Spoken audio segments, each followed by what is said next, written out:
if you guys don't know who Lai Mohammed is, he was the spokesperson for the Minister of Information during the time of Buhari, right? The problem was so much for them. They tried to differentiate. They want to make it look very light, so Nigerians will not take it as a serious thing. They now baptize them from terrorists to bandits. The most difficult thing now for the so-called opposition is that Lai Mohammed is back. 3 days ago, he gave an interview, and he's very, very good in twisting things. I mean, in the last 2 years, the opposition were not able to hold this government to account. If for any reason Lai Mohammed finds himself as the spokesperson of Bola Ahmed Tinubu, the opposition need to, I don't know what you guys will do, because you've shown that you're not ready to tackle them. So it was Lai Mohammed who was the first person that called terrorist bandit, and he's coming back, to finish what he started. Now, so we want to go left for the opposition, and I mean, the good thing here is we have this place, right? A lot of people don't value what we do here. We're here to share information. Maybe it wouldn't make a lot of difference, but we're only going to do the little we can and continue to amplify our voices. All right. Big Sam, you have the mic. Good morning, sir. Still exist in the system. Good morning, mindset. Can you hear me? NIN linkage policy of Nigeria. Yes, I can hear you. So what you've put to me. Okay, thank you.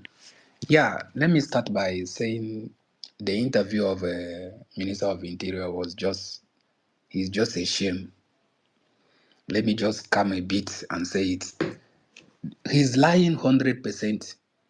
I can come out in television in any way and tell him that he's lying. Nigerian government has the capability, like what Ezekiel said and Nka. Nigerian government has every apparatus to track anybody anywhere in Nigeria as far as you are a citizen of Nigeria. First, I will give you an example. Before you start anything network in any country, you must sign a deal with the government of the country. You will give them access to your network anytime the government deem fit for it, like MTN, Airtel, all the network that is working in Nigeria. Nigeria government have access to it. 100% before any of your network will start functioning in any country. You must give them the access so that for security reason, if they have anybody that anything that they feel that it is a threat to the nation, they will use that network to track the person.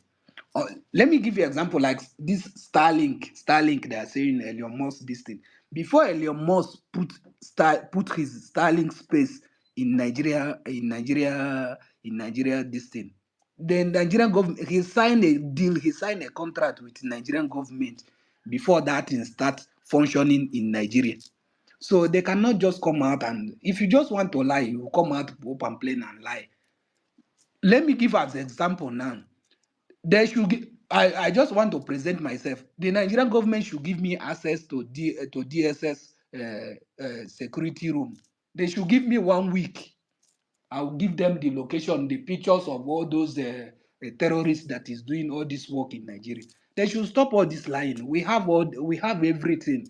If they can come and pick you when you said anything, if they can track your WhatsApp message and bring out what you said, this person said this person said that, they have everything they can do to get all these terrorists. It's just that the president is fearing, if I do this thing, this side of the country will not vote me again, or it's just a political will. They don't want to do it. They know the people that are doing it.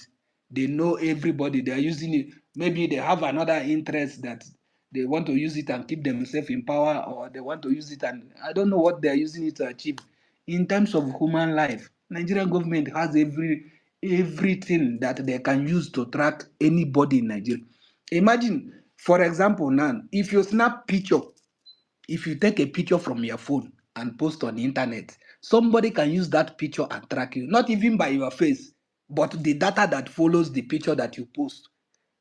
The picture that you take here, if you post that picture goes with your location, it goes with the time, it goes with the name of where you take that picture, not even your face. So they have every right to to track anybody. They have every apparatus to track terrorists that use TikTok and say anything, do show the money they collect, do this, do that, and Nigerian government is telling me they use, which is sophisticated. Where did they get it from? How is it all functional in Nigeria geographic zone? And you are telling me that they have every right. He's just lying. He knows that he's lying. He knows it.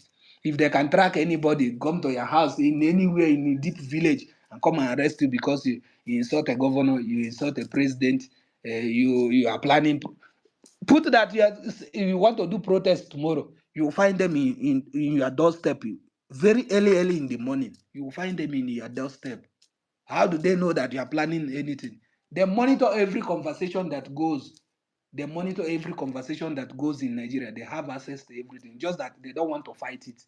They have every reason. They have agenda that they're using it to keep. Maybe they want to use it to keep themselves in power in times of human life. That is what somebody need to think. They need to end this. If government want to end it today, they can. I keep on saying it. They know the people that are doing it. They know the people that are sponsoring them, but they don't want to come out plain and tell those people to stop. Maybe the people have more be upper hand than them. I don't know what they fear, that they cannot call a spade and fight this insecurity, and people live in peace and people stop dying. I don't just know why they cannot end this thing once and for all. If somebody is telling you that the Nigerian government cannot fight, it is a very, very big lie. Even if you are in another country, Nigerian government want to get you. They communicate with their partners there. They find you where you are. Before you know it, you see police from that country. They come to your front, come to your door and tell you you are being needed. What is happening in your home country? You are saying this, you are saying that. What is?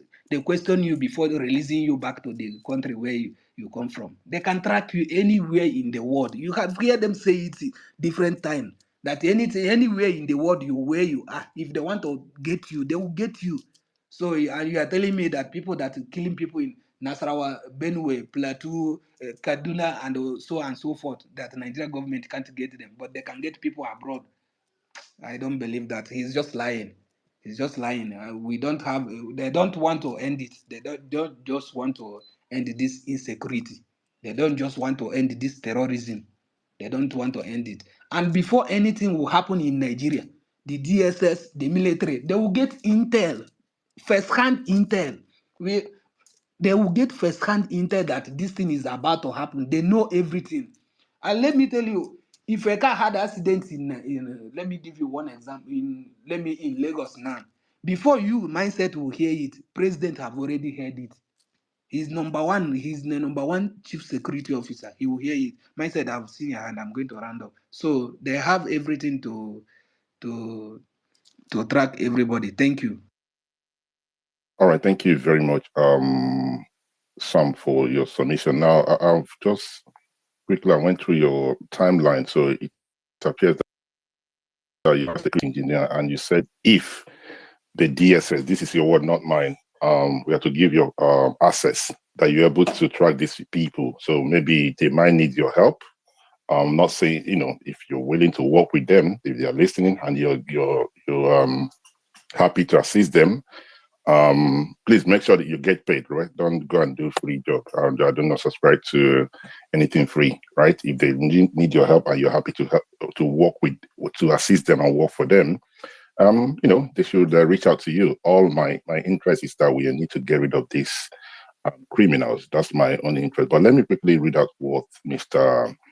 Aminu said. Aminu said, mine said, the definition of what a bandit is and what they do exist and what they do exist long ago before Lai Muhammad was born.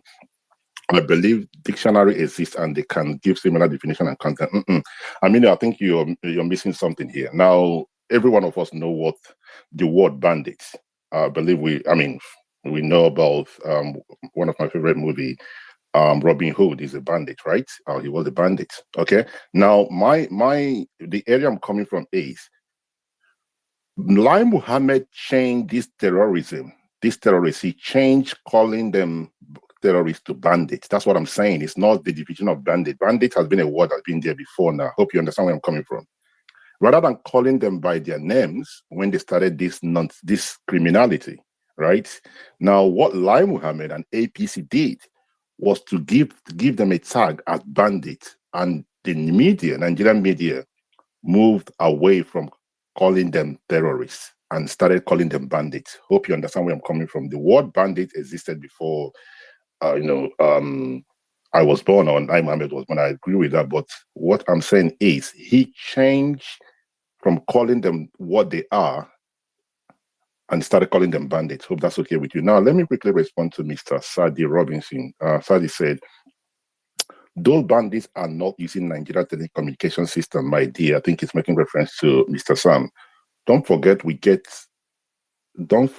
we have Chad. Chad, I mean, he meant Chad, Benin, Cameroon, Niger Republic beside us. So think well before saying it. Yes, I do understand where you're coming from, but let me ask you a question, Mr. Robinson, if you're able to come on the speaker section. Now, what about those who are kidnapping people in Enugu State? What about those who are kidnapping people in Kaduna State? What about those who are kidnapping people in Edo State? Is Edo State closer to Niger Republic? Is Enugu State closer to Niger? Is Ogun State closer to the Niger Republic? Is Ondo State closer to Niger Republic? I would like Mr. Robinson, please, Captain and Mr. Nelson, if we're able to bring Mr. Robinson up, he might want to hear from him. Aminu, you raise your hand. Please go ahead, sir. Thank you very much, Mr. Mindset, for the opportunity. Good morning to everyone. I would like to address a few things that I was able to hear when I came into the conversation. And as usual, if my time is out, just raise your hand. I'll quickly stop. The first one is I want to make it clear that I absolutely do not endorse or agree with what the government is doing in most cases currently. Most Nigerians obviously are not satisfied with the current economy of the country, security architecture of the country, and so many things. But that being said, I believe I have been in this platform several times where you insist that people should be factual and accurate when they are making their submissions, or even when they are attacking policies or issues that they do not agree with. So I would like to start with one. I was on the speaker section when somebody came here and said Nigerian government told Nigerians that snake swallowed money. I think the context and the way the person put it is not correct. It is not the Nigerian government's position that, as an explanation to Nigerians, that snake swallowed money. It was an employee of JAM who was under investigation that gave that claim. And when she gave that claim, the government obviously did not believe her. It's not like, the government accepted the explanation and told Nigerians, well, that's what she said, so we are going with it. No, they disagreed with her. According to them, they recovered the fund. I followed the news. And later she was punished by dismissal. She was sacked. So for somebody to just come and say, the same Nigerian government that told us that snakes swallow money, how can we take them seriously? Obviously, that is not putting it correctly. Because if somebody who doesn't have the details of what happened would assume it is the spokesman or somebody from JAM that come out and give Nigerians that simple explanation that this money snake swallowed it. That is one. And secondly, people have discussed the issue of how it is difficult for law enforcement agents to track criminals. I believe there's a lot of issues with that.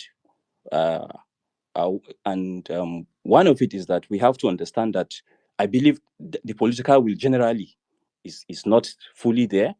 But more importantly, we have to understand that it will be more difficult for the law enforcement agent to trace somebody who doesn't have records of maybe voting, bank account, permanent home address. These people live in bushes.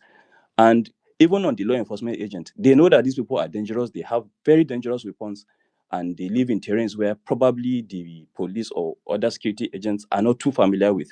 So even the will to go into a place where they know is dangerous for them, and obviously the Nigerian government does not provide them with the best of kits and protection and insurance and whatever. So even them on their own part, they might be reluctant to go after those kind of people.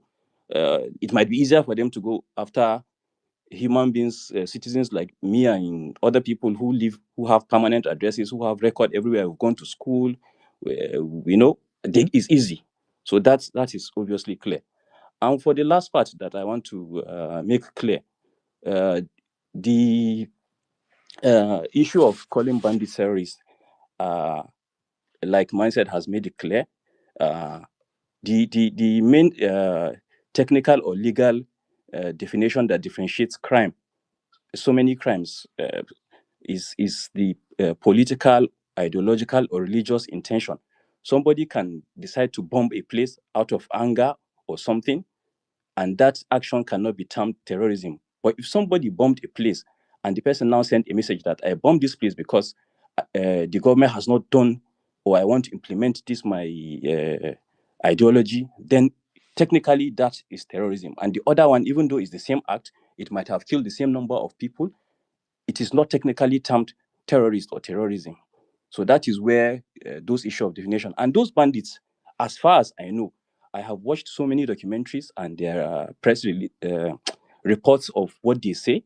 There's this is it BBC documentary or something, Bandits of Zamfara, or whatever. All the interviews that were conducted, none of those bandits ever mentioned that he or she is fighting for religious cause, as against Boko Haram that we have Shekau and other people clearly telling us to our face that their aim is to establish a caliphate. So those people mention issues of marginalization or Ensa. Those are like vigilante people, having been killing them for a long time, taking their cows or whatever. So many excuses that obviously I do not buy, but they did not mention religion as their motivation for what they are doing. So that is why the reluctance initially, I believe, that government was not trying to just call them. That's why some people just say, oh, they are just businessmen. They just want to collect ransom, obviously through violence and whatever. But their aim seems to be money, not actually to achieve any political gain or aim. Sorry, I think I'll yield here. Thank you very much for the opportunity. Thank you very much, Mr. Ibrahim, for your wonderful submission. I thank you for helping us out. I think I remember when Mr. What's his name again? Is it Saloin that said something akin to snakes swallowed money, right? Mr. Ibrahim, are you still there? Yes, Mr. Mindset, I'm here. Yes, I had when he said it. Thank you for it. It was not the government that said it, was somebody that worked with the government. And this is one thing I love about this platform. If there's something I miss or any other person missed, and some other person would come up and say, please, this is what was said here. This is not factual, and then we can all correct ourselves, and then we continue with the conversation. But before I have a question for you, Mr. Aminu, but let me quickly allow Roy, I can see you raising your hand, Ezekiel and Mr. Ankabod. We do have a new speaker here, Free Data. Let's allow him to speak, then I'll come back to you guys. Free Data, good morning, sir. You have the mic. I said I'm happy to wait for your question, then I'll go after, please. All right, fine. Let me allow those who raised their hands, then because I'll come back with that question later. Roy, please go ahead, sir. Thank you, Mindset. It's just a quick one. I see we are countering people's opinions here or supposed facts, but in doing so, it gives the impression that we're trying to minimize the gravity of what we're talking about. Yes, somebody missed the fact that it wasn't the government's position about a snake swallowing money. There are many other cases of, I think one was monkey and other things like that. Those are not serious issues because what is serious among all those kinds of claims is where Buhari, as president of Nigeria himself, said he did not understand the technology that, in the Ganduje saga. That was clear. That was obvious. That is a sign of unseriousness. That is a sign of a lack of will. So while we are arguing about who said what, it was there in film, on TV, live, and in print. And Ganduje today is still walking about. He was APC chairman up to a certain point. He's still walking free. I mean, if we're saying the government is not serious and claims can be made, that is what the point is. not the finer details. Otherwise, there are so many things we can take our pens and paper and start correcting, like INEC corrected result sheets. We can do so too. So the issue here is about what the government has come to say, that they cannot track terrorists or bandits. So is it the name that's the issue now, or the fact that lives are being lost? Lives are being lost in Zamfara. Lives are being lost in Enugu, in Benue, in Kaduna, in Plateau State, and a home minister of a party that claims to be the largest, that is taking people from the PDP that they accuse of incompetence and failure. They are taking them into their own fold and doing what with them? Not improving the economy, not improving security, especially. That is the topic today. One of the ministers that was a critic of the same APC and government, Bosun Tijani, is today telling us that they cannot track terrorists or bandits. Because now I have to be careful what I'm saying about that. But the minister is saying they cannot track them, and it's a lie, because we, amongst us here, there are people who are security experts, there are people who are technology experts. There is no encryption on earth that cannot be cracked given time and resources. None. Yet we have so many times collected money to do what with? Infrastructure. They're talking about building airports in places, building more terminals. But it's a lack of priority. It's a lack of seriousness. It's a lack of will. We just talked about what a government minister of communication before this one said about the NIN. They will be able to track terrorists. Now, if they're telling us they will not be able to track terrorists, what is the consequence? Why is Pantami still free? It's an indictment on that ministry. So something has to, we have to have that mindset of, see, people have to pay for things they say, things they do, or things they don't do when they're supposed to do them. There has to be consequences. We can't just keep going on and on. People will come and do what they want. Oh, yeah, we can do it. We will do it. They promised before the elections. What was who was supposed to handle security and somebody else handle economy? And it's been how many years? What indices are we tracking? What metrics are we measuring to say, yes, the government is on track to take us to where they promised us to take us? Who is tracking it? Who is doing something about it? How many people are losing their jobs for not doing what they should do? I mean, it's just unbelievable. We should please take things more serious and know that if we want to, I mean, is Nigeria really a country? It's just amazing what we see going on. It's just incredible. Please, I yield. All right, thank you very much, Roy. I understand where you're coming from, but you have to understand where Amin is coming from as well. Amin is a journalist, so he was only trying to correct, I think, when the young man said somebody swallowed money, that I agree with him, but I'm not going to stand here and see anybody defend this government in what the Minister of Communication said. That's not going to happen, because he's just telling each and every one of us that your life doesn't matter. We are not interested in whatever you're doing. You can just find a way to secure yourself. I am not a cybersecurity expert. Roy, you understand that job better than myself, like Mr. Sam and I think Nelson as well. So three of you on this platform, maybe including Mr. Ezekiel, this is what you guys knows how to do. This is not my area of expertise. So I can understand the frustration from every one of you who feel that this is nothing.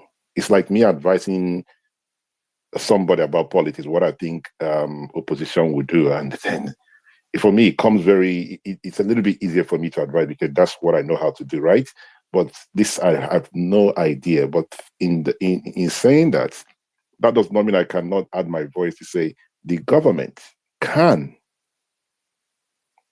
look for somebody right now. As we're on this platform, somebody saying something, they can track the person and they can say it's where the person is. But let me go back to ask. Thank you very much, Roy. Let me ask Mr. Amino the question. He said, please, Amino, correct me if I'm wrong, sir, that one of the reasons it would appear that this is difficult for the government to do is because of where these guys are, right? That the government are not able to go into those places. Mr. Amino, please correct me, sir. That's what you said, right? Yes, sir, it's part of the excuses he gave or part of the reasons he gave. But Okay, can you mute your mic, please? Okay. But these individuals, right, have a mobile phone, all right, that can be tracked. These individuals are able to send videos and pictures to the families of the kidnapped, those the kidnapped, right? These individuals are able to collect ransom. Okay, so it's human beings that will give them the money, whether it's done by transfer, or whatever, what have you. Why is it difficult for the government to do so? Why is it difficult for the government to track the money and say, okay, we are going to track this money and find out where this thing is, and they find a way to do it? So we cannot continue to make excuses for these people. We cannot continue to make excuses for them. Let me, without going deep into this, let me share something with us here. The individual is not on this platform, so I'm not going to mention names. Sometime last year, was it last year or the year before? I can't remember, but it's actually good. I can't remember what year. It was last year. It was last year, around this time last year. Yes, it was 2024. Very late at night on Thursday night, somebody woke me up and said, "There's a problem. So somebody has been kidnapped, and I don't know what to do about it." I said, "Okay, what do you think?" And the individual that was kidnapped is a politician. He was kidnapped between what's that road? What's that place? Lagos Ibadan Expressway. It's a chieftaincy of a political party. And between that Thursday, we started. I wasn't communicating with the kidnapper, but for some reason, the kidnappers found this individual's number because they took the person's phone and they found the person they kidnapped, this number from there, and they called the person and say, "Do you know this person? And this is where the situation is. We need to transfer amount of money." And this person now contacted us and I said, "I don't know what to do about it." So we started communicating about it, between Thursday, and the man was released on Sunday morning. Now, let me tell you that what will baffle you right now. Without going deep, the families of this man were able to put money together and pay the kidnappers. And he was released between Thursday, Friday, Saturday. I was communicating with this individual who was communicating with these kidnappers. And I wasn't there, but he can feel the way the conversation was going, that he can lose his life anytime, any day. But what will baffle you right now? What will make you think about this country called Nigeria and say, where are we going from this? The family and family members put money together. It was a chieftaincy of political party. Sunday morning, the individual called me and said, okay, they have done what they needed to do. The man has been released. Guess what? The Nigerian police put out a statement 2 days later that they went into that bush along Lagos Ibadan Expressway and released this man. I am telling you what happened, not hearsay. The Nigerian police said they were the ones that released that man, that chieftaincy, of a political party. And I'm thinking to myself, are you guys serious? Even if we hear these things, and we hear when this one, at least I know on Thursday night when somebody woke me up and I knew how this thing happened, and they when they were negotiating and everything, and the Nigerian police came out to tell Nigerians that they were the ones that released this man. Don't get my word for it. I can put it on the Jumbotron, but if I put it on the Jumbotron, perhaps you guys will know exactly who is involved. But it has happened. It has happened. So we cannot, in good faith, defend these people.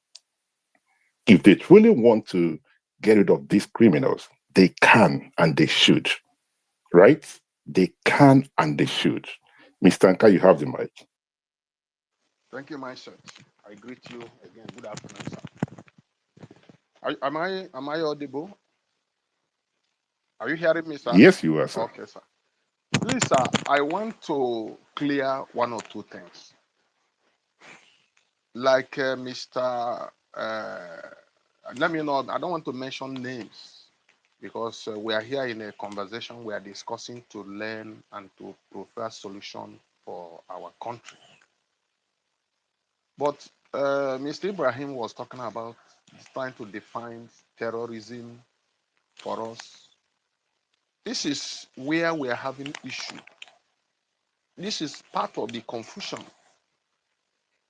You mentioned fighting for state, fighting for religion.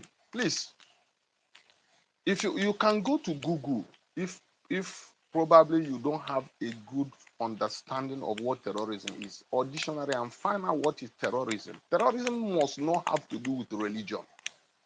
Terrorism must not have to do with fighting for a country. This is the mistake people are making. You can fight for a country. Maybe you, like, let's say, let me give an example like the IPOB or Biafra, without being a terrorist. It all depends on how you fight it. You can fight for your religion without being a terrorist. It all depends on how you fight it. Terrorism is when you incite fear and quake through violence to achieve whatever may be your aim or purpose. This is terrorism. So whether you are doing it for money, and then you go to an area, break all doors, shoot gun all night, set houses ablaze, butcher people, you say it's only for money. This is terrorism. Let us understand it. Everybody will fight for what he cherishes. If you're a Muslim, you can fight for your religion, but not by killing people or burning people's houses. Of course, fighting for your religion has to do with living a good life, preaching your religion, and of course, making sure that that you keep to what you believe without, inflicting pain on other people of different beliefs. The moment you begin to attack people, inflict pain on people, and then destroy their properties, you are automatically a terrorist. That is the meaning. So when you begin to say bandits are not terrorists, terrorists are not bandits, there's no way you can carry out banditry without terrorism. Have you seen where even ancient bandits operate? In fact, let me now tell you today that banditry is another branch of terrorism. Let's put it that way. There's no way a bandit can operate without terrorism. In fact, when you see ancient bandits, when they attack traders on the road, it is a disaster. Usually they kill everybody on the line. If you don't know about it, you can get some maybe movies of Korean traders, Eastern traders, Chinese, Japanese traders, and watch when you see bandits operate. It became a case for the state. There are people that attack traders, and that road where they are attacking traders, no trader can pass there without being given military support. Some of them will now become government traders and they must be given military support. These are terrorists. So you don't come here or anywhere again and begin to say that if Boko Haram is a terrorist because they want a state, and then those that go to Benue State, Kogi State, places, burn church, okay, like what happened in Owo, where people go there, attack the church, or what happened in Benue, where people go there, massacre a whole area overnight, or what happened in Hamufu, where people go there, massacre areas, kill people. You say they are bandits. How are they bandits? Okay, even if they are bandits, they are terrorist bandits. Put it together.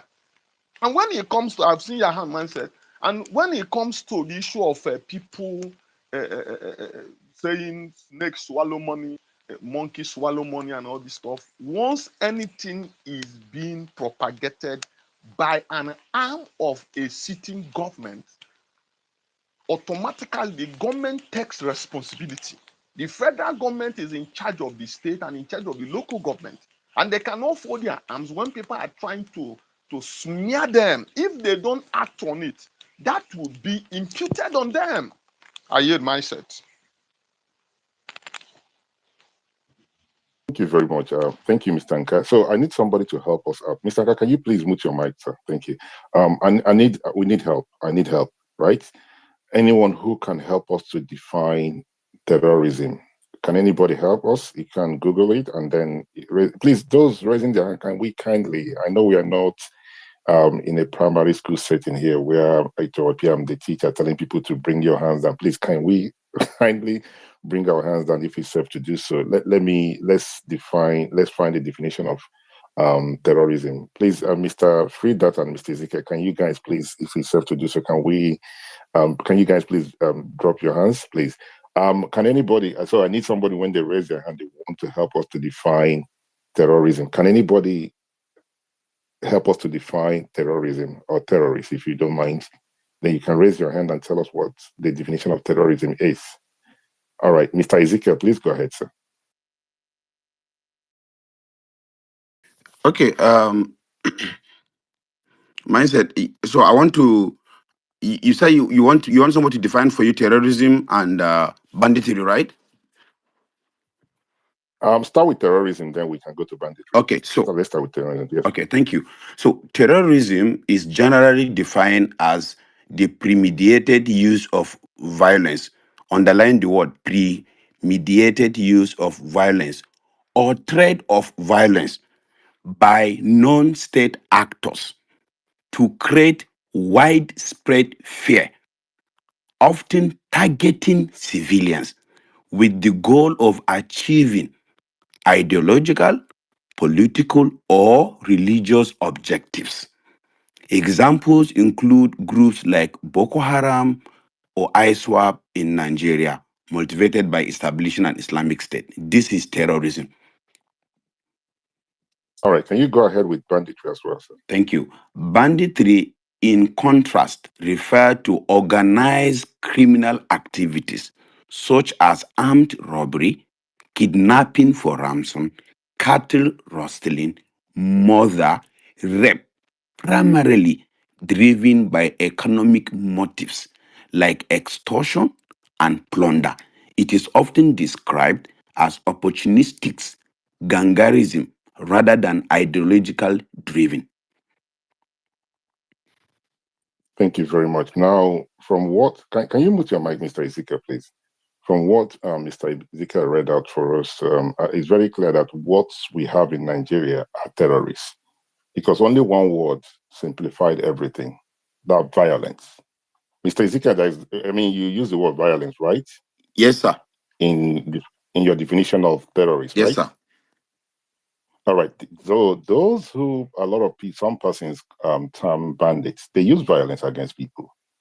They go to villages, they beat people up, they kill people. That is violence, right? They rape people against their will. That is violence. So why is it that we are trying to sugarcoat this thing? The videos we see out there, there are two videos making rounds on Twitter. The Reverend, it's not a Reverend, it's a priest from Kaduna who, from the last we heard about it, they've killed the man. Now the wife and the daughter are still with these criminals, are they with the terrorists? And somebody will not say that these people who killed this man are bandits. And you see the woman and see the daughter. If you look at that video, you see, I don't want to share it here, but you can go and look for it, right? You see that these people have been violated. They've been, they've been treated in a very, very bad manner, right? And somebody wants me to believe these are bandits. How does that make sense to anybody? How does that make sense to anybody? Thank you very much, Mr. Ezekiel. I can see, please, Mr. Ibrahim and Mr. Sam, hold your thought for a minute. Let's send the mic back to Free Data. He wanted to speak earlier on. Free Data, are you free to speak now, sir? Free Data, are you free to speak? Yes, I am here, yes.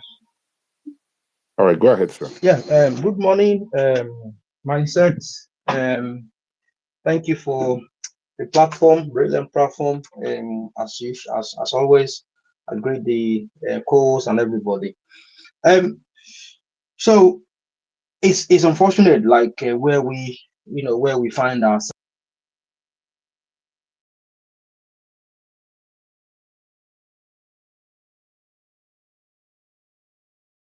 All right, so we lost Free Data. So I wanted to find out from Roy and Mr. Nelson and Big Sam, if there's any other person who understand more about technology. Why do we have people drop in whenever they want to speak, and sometimes even you bring them up, they drop? I wanted to find out why we have that problem. Roy, are you able to, please, guys, I'm not digressing. I needed to find out why this is happening. Roy, can you help Uncle me out? Mindset, before Yes, before go Roy ahead. speaks, I want to add to exactly what you're saying. If you remember the last few spaces, I told you that I keep bringing people in the room and they just disappear completely from the space. And myself, I've been having problems every time um, I request the mic and I am a speaker. I don't hear anything, like nothing at all. I don't hear anything for so long. Like there was a time I was there, I was a speaker, but I wasn't hearing anything for more than 45 minutes. I could not hear anything. Yeah. Hello, Vincent. Ca- Yes, yes, Roy, because Roy actually sent me a message this morning. He say I don't know what's going on. So I need to resolve whatever that problem is because Mr. Free Data is no longer here. Okay, Roy, please go ahead. let me help you small. Uh, uh, um, um, okay, Big Sam, go ahead. Then we'll go back to Roy. Okay, one is that I just want to use this as an example. People that are saying that our government cannot track somebody, cannot do this. Sometimes it is government issue. And secondly, there are some people that you approve on when you're a co-host or a host. There are some people, there are some accounts that once you approve them, they can penetrate with through using that account and disorganize the space. There is some both accounts that once you approve them in your space, the space is consider the space as disorganized.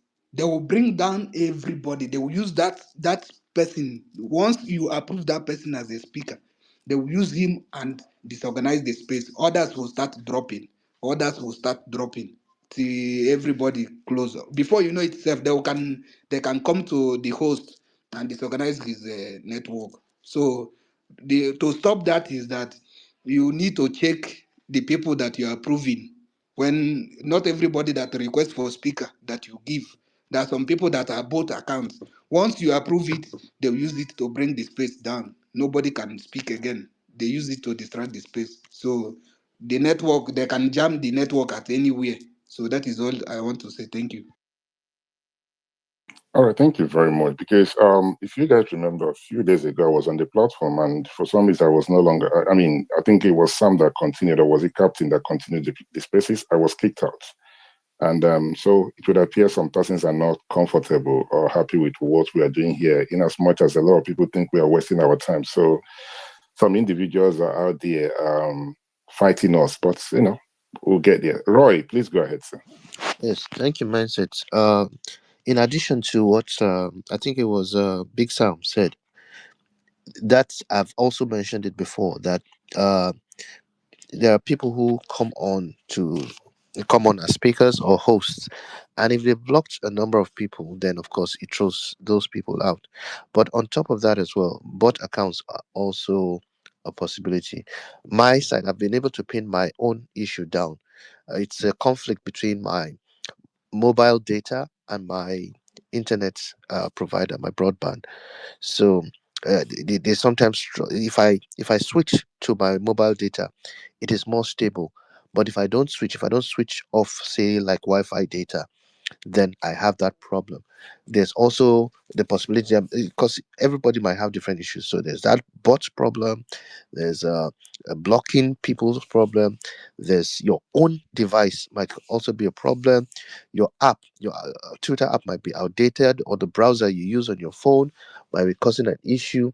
And then, of course, INEC told me that it could also be software glitches. Thank you. All right. Thank you very much. Captain, you raised please, guys. I just wanted to solve out this problem because a lot of people are complaining that they are not allowed to speak. Now, I think I wanted to resolve whatever the problem is. And if you're being sent by anybody to come here and distract what we are doing, please stop the nonsense. It's not going to work, right? You're actually going to motivate me more to hold spaces more.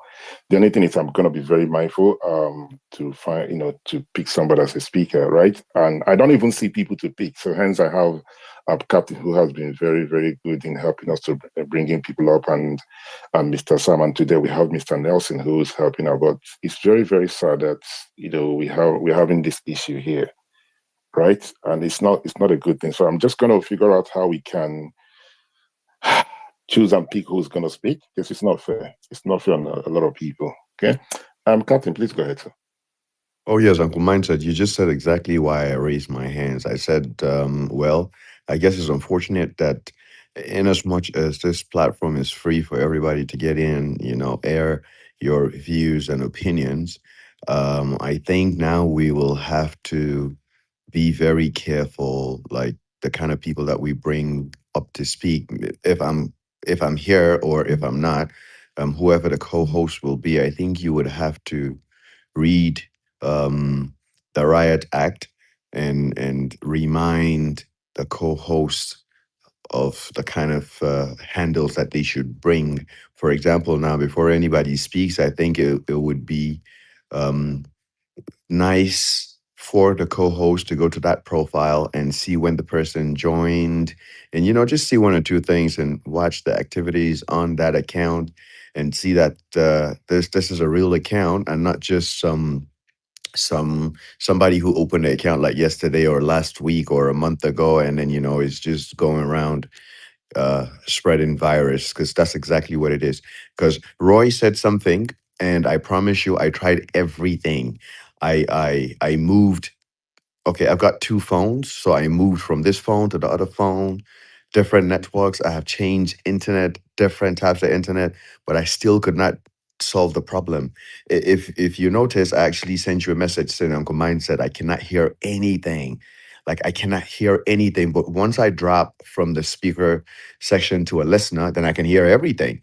So I just don't understand. I mean, I have a background in computing information systems and multimedia. So these things are things that actually happen. So, anyways, Uncle Mindset, the mic is yours. All right. All right.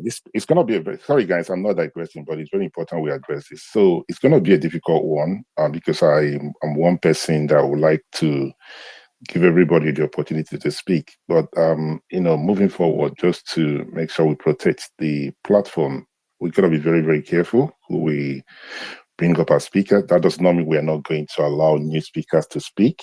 But we're going to be very, very careful moving forward, because it's just not on. This morning, Roy just sent me a message. I can't hear anything. I'm thinking I'm here, right? Unlike yourself, Captain. And the other day was Big Sam, who was co-hosting. Before you know it, they kicked him out. And the other day was it's just not right. But if there's something I'm taking home from this night, it appears that we are doing something right on this platform, and it appears that some persons are not comfortable with it. So we'll continue. And that's a promise from my side. I can and I will continue to give my time and give Nigerians opportunity to share their views on this particular topic. I think it has to do with more of what, because I think because a lot of people knew the caliber of people that joined the platform, especially the late night platforms. That's why we have this problem more when we have visitors who would join us. I think some persons don't want them to be part of it because they collect a lot of data from this platform. But I will do my possible best to see how we can rectify whatever this problem is. So let's go back to the top as we rather quickly. Big Sam, is that a contribution, or is there a contribution? Because we have new speakers. We have to contribute as we continue the conversation. So, okay. Mindset, I wanted to add. Okay, go ahead. Sorry, I apologize. Sam, please go ahead, sir. Okay, I wanted to add something about this space being attacked. Another thing again we need to be careful is that, you see, if we are discussing PDP and LP, you will not have this issue in this space. You will start this topic, PDP and the LP, from 8 a.m. Nigerian time to 6 a.m. Nigerian time again. Go through midnight and come back. Nothing will happen to the space. But anytime you go, you step your foot into insecurity. Government is not doing this, government is not doing that. Before you know it, the space start disorganized. So we need to be careful. And one thing I want to tell you again, if any time you get information that some calibers join our group, our space, don't say it. Don't just say it, because immediately you say such, the space will start being attacked. Don't say it, just keep quiet. Hello, Mindset, can you hear me? Sorry, who might that be? Hello? Okumasha, it was temp. It was Okay, temp. so, It sorry. was temp that Thank you. unmuted. Thank you very much, sir. But then, Mr. Sam was the one speaking. At least you should have allowed him to finish before you. Okay, Sam, please go ahead. Have you finished so we can go back to the topic? Yeah, I've finished. Just that I want to tell you, don't say anything when people join us in especially night space. Don't say it. Once you say it, they must penetrate this space. They must penetrate within either with your network or using another person to penetrate the space and disorganize it. Don't just say it. Just keep quiet and allow the people to hear what we are saying. Thank you. All right, thank you very much. I do understand that, but sometimes it's very important for me to acknowledge some persons who've joined. I probably don't need to mention them, but I do understand where you're coming from. I thought it's very it's respectful in a way just to acknowledge when you have some caliber of persons who have joined, for them to know that, obviously people will always say, okay, we have so and so person. There are people are here, and you just want them to know that that they are here as well, right? We're not going to run away from these individuals. We're just going to continue this platform, and it's just what it is. Now, can we go back to the topic? And let's be very mindful. Those on I don't know where we are. Okay. Roy, is it to do with the topic or the technical problem we're having? Because we are digressing from the topic to the technical problem. I want us to come back to the topic completely. Like I said. Okay, let's allow. Okay, you have the mic quickly, sir, so I can allow Mr. Hillary and. All right, thank you, Mindset. I'll be really quick. It's based on some of the things we said a couple of minutes ago regarding the use of the tag bandits, and you mentioned Robin Hood and things like that. Now, if you, I picked up something to read just now, and you see, it is deliberate, this tagging that Lai Mohammed did, like we all suspected. Banditry is basically a crime. It's not a declaration of war. It's they chose this word carefully, and it's to avoid the legal consequences of terrorism, especially in the international community, and all matter of sovereignty, to keep your sovereignty. It'll reduce international scrutiny, and also it also reduces the need for intelligence cooperation. If you're saying banditry, why? It allows you to negotiate on your own terms within your own borders. If you say they are bandits and not territories, it allows you to pay ransoms without any further scrutiny. Tracing funds, where did they come from? Which one are you using? Is it the loans you got from this country or that country? By tagging them bandits, it also allows you as a government to avoid admitting any loss of territorial control. So if they've overrun communities, villages, and you say, oh, they are bandits, not terrorists, it means you can decide to sit back. You don't have to chase or pursue them. These are all particular political narratives that the APC is using. And why? They campaigned that they had defeated Boko Haram, whether it's technically or such.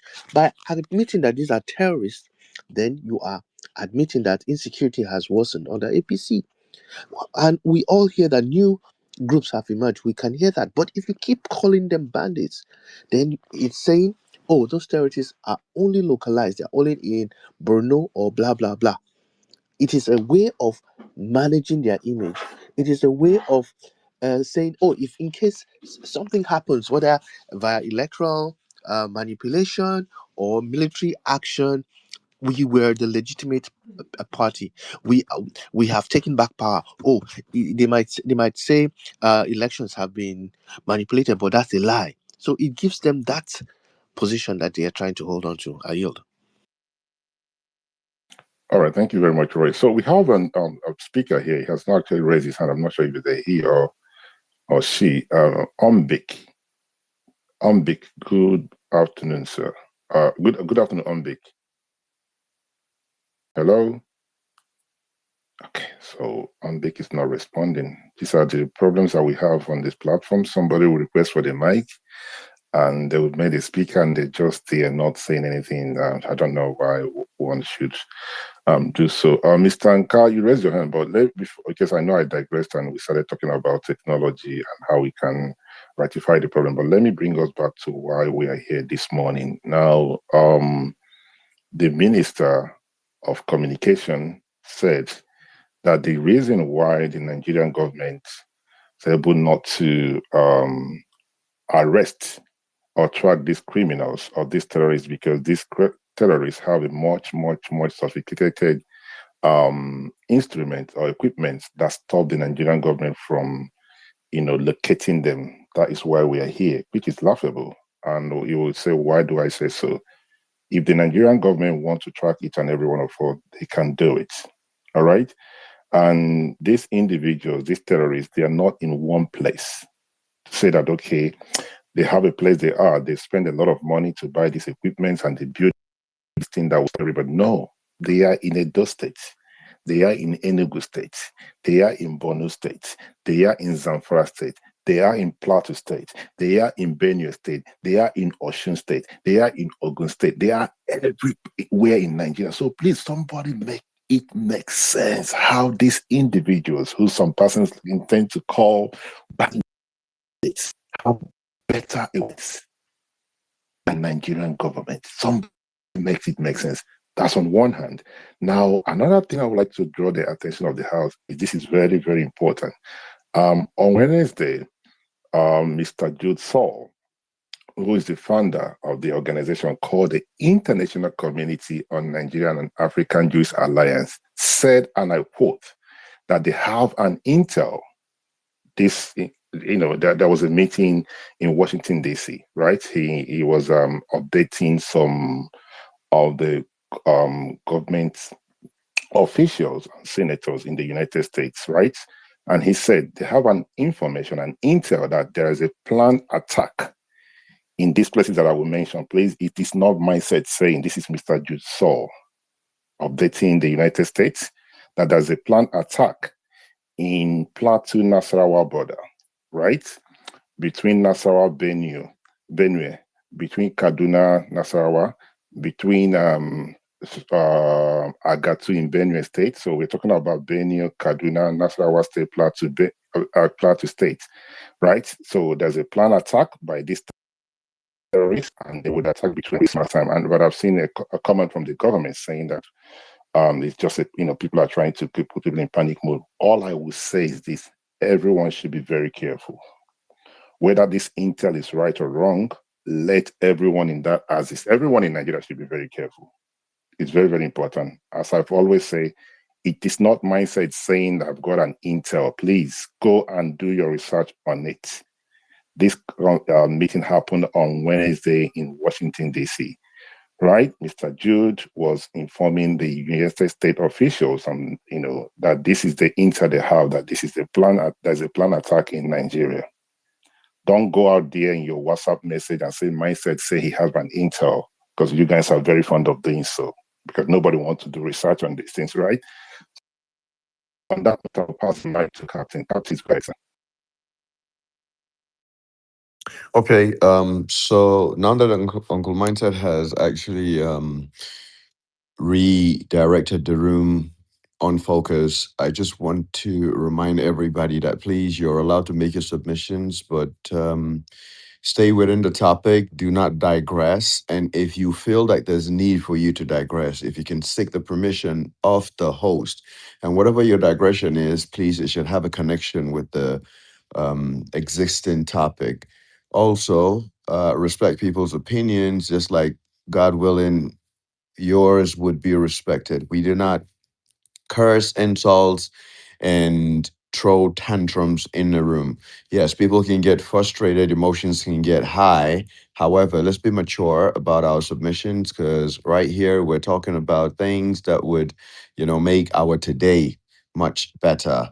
That being said, Uncle Mindset that's the host, can interject you at any point in your submission, not to throw you off balance, but maybe there's something that he needs to correct or add, or, you know, he's the host. So the co-host, we really do not interject. However, when it's necessary, we will unmute and address certain things. If you know you're a speaker and you want to speak, please raise your hands. If Uncle Mindset calls your name and you do not answer, I'm sorry. What would happen is we would have to remove you as a speaker. And then when you're ready, you request for the mic and then we bring you back in. Now, I want to use this to actually weed out the people or the bots. Let me use that word that are actually attacking this space. I guess that would be our first action, cause of action. That will be our first cause of action. We will remove anybody who is called to speak and you're not ready to speak. We definitely will drop you, not from the space, just drop you down. And once you're ready, please request for the mic again, and hopefully we'll bring you up. So raise your hands if you're ready to speak, and Uncle Maiset will give you the mic. Also, once you see people in the speaker section that are not speaking, it's possible that they've made submissions and the host has requested that they stay on the platform so he can carry on the conversation in and out. Thank you so much for listening, Uncle Mindset. The mic is yours. Thank you very much, Captain, and thanks to your dear Mr. Nelson. Both of you are doing a great job. The only thing I will appeal to those who have been sent or who have who want to destroy this platform, stop. You have to stop, right? What we are doing here is to figure out a way to make the Nigeria a better country. But if you think you have the technology to distract our attention, maybe I'm not into. I don't have anything to do with cybersecurity or anything. But my promise to you is that you probably might make me start hosting spaces 5 times in a day. We are about entering the Christmas period, so it's holiday time. All I need to do is just seek permission from my family and say, guys, I'm just going to take my time to deal with these boats, and we're going to do so. So thank you, guys. Thank you for always being part of the conversation. Mr. Son, you have the mic. Hillary, good morning, sir. Sorry, good afternoon, sir. Yeah, no, thank you so very much. I wanted to say some things with respect to Ibrahim's submission about classification of people as terrorists and banditry and all that. And part of the Sorry, thing, I apologize. Sorry, Mr. Son, I apologize, please, sir. It would appear there's a noise in your background. I'm not sure if it's from my end. Is there anything you can do to minimize the noise? yeah, can you The hear guy, me better now? oh, it's much, much better. Thank you, sir. All right, thank you. Um, I wanted to read out something from within Nigeria Constitution, the Nigeria Terrorism Act. They have put out some things to say, okay, if certain actions, have this, if certain things have these criteria, then that they fall under terrorism. And everything that most of those guys has been doing, falls out. I think there are about 5 or 6 things that Nigeria terrorism act listed at and the international terrorism act listed at. One of those things is they've got the use of the use of violent or threat targeting civilians, intent to intimidate, coerce, or instill fear, political, ideological, religious, or territory objective, organized or systematic actions. So when most of those things have been seen, are seen, then that is pure terrorism. And I do think that for Uncle Ibrahim that spoke, with all due respect, I think the more we keep branding most of these people and trying to shield them, call them the lesser evil, the more we put a lot of innocent life in danger because we are all speaking on stage on this space. We don't know who is listening. Probably the person listening could be the person who could be able to save 1 or 2 families that are yet to be that are yet to be murdered. And then you come out here and then you are making a case for people who are terrorists and trying to tell the world that they are not what they have displayed over and over again. And another thing I needed to ask is, I think was it 2021 or 2022, we witnessed the Nigerian government go to a different country, extradited or rendered. How do I what which word do I use for it? Brought back the what's it called? The IPOP guy from a different country who I'm very much sure was using VPN and wasn't using any network that was Nigerian related. And then Nigerian government had traveled that far, went through the hoops and the crannies of everything, and then they brought back this guy. And then Nigerian government is telling us that people who are committing crime within our jurisdiction, within our territory, cannot be traced. So I think most of these things boils down to the political willingness. And why I do accept the fact that there is a dicey situation to say an entire, because most of the times we will say Fulani henchmen. So if we're trying to say banditry, it could be likened to an entire tribe, which is not correct. But we need to find the line to differentiate, to say, okay, these people that we already have known them, not the Fulani henchmen, not the Fulanis, but these henchmen that are troublesome that we've already known. We need to classify them that way, because I think they are dodging those things, because there are rules in the international communities that if an organization falls within the terrorist category, then there are certain actions that other nations of the world can take on them. So I just needed to pinpoint the fact that this is political willingness. We all seen the present policies of the APC. I do believe sincerely that to an extent they know what to do, but because probably somebody is trying to be politically correct or politically well positioned to be able to get this or that, we think it is okay to sacrifice the life of Nigerians. Every other thing that those guys are doing, and another thing I also needed to point out is that I think it was a few months ago when the wife of a former IG of police or whoever was kidnapped in Lagos. It didn't take how many days, and then they came out and then they tracked these guys. They did everything, and then they brought the woman out, and then they neutralized all the kidnappers. So it's a question of, it's just a thing of having people who are willing to do, because it doesn't take anything away from them. We have political leaders who are not considerate, who are not sympathetic, who do not care. That is all it boils down to.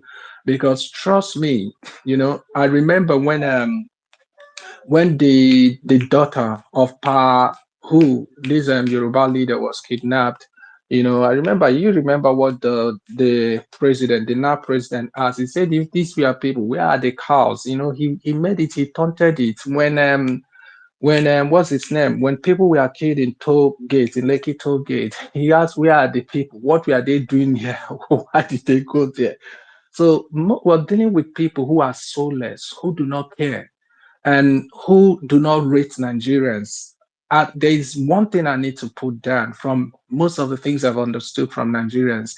The people who call themselves the leaders of Nigerians, they are not actually leading Nigerians. These are businessmen that are. It's unfortunate that Nigeria as a country, as an entity, is their trading tool. So whatever is happening to Nigerians is none of their business. If they are trying to put minimum effort to see that the whole entity stays together, it is not because they care. It is because this is what they are trading on. I don't think they've got any other business that could give them. I don't think that there is any other business in the world that could make somebody a billionaire overnight. That could give somebody trillions of naira. That could give somebody the rights to award 13 trillion contracts without any consultation, just do it by themselves. No, this is the only position, this is the only business, this is the only thing that could give people those opportunities. So these are business people. They are using Nigeria. Nigeria is their trading tool. So we need to come down to that and understand that it's not that they don't know. No, they are intelligent. They know what's going on. It's just a case of the fact that these people do not care. And until Nigerians start understanding that we are dealing with people who do not care, because if it affects any of their family member, you will know that Nigeria government has trackers. Let's say, for instance, unfortunately, one of the, let's say the Senate president Sorry, child is, Mr. Hillary, I'm going to come yeah. in here. I've raised my hand, sir, and that's an indication that you should start rounding up, sir. Oh, sorry, I wasn't looking at my screen. Okay, sorry. I was about rounding up anyway. Now this thing is, if let's say for instance, I'm not imagining that somebody is kidnapped who is a child of those people, you will know that Nigeria government has all it takes to do anything to rescue and to bring out and to neutralize. It's just a case of these people do not care. We should wake up to that fact, do things that we can do to help ourselves. Thank you. I did. Thanks, Mr. Mindset. Thank you very much, Mr. Hillary, for your submission. So, for those that will speak after next, please, it's very, very important. I don't like to interrupt, neither do I like to interject. When I raise my hand, it's an indication that you should start rounding up. And I'm going to beg everybody. I know it's Saturday and everybody's at home. I wish I can put on a video. You guys can see where I'm hiding to host these spaces. There is a reason for that. There is no noise. If you're in a place that is noisy, please do not request for the mic. There are people recording this in these places I'm not recording, but it is not fair to myself and those that will listen to these spaces after. I mean, it is not a difficult thing. Where you are, it's noisy, there's noise in the background. Do not request for the mic. Mr. Ibrahim, please go ahead, sir.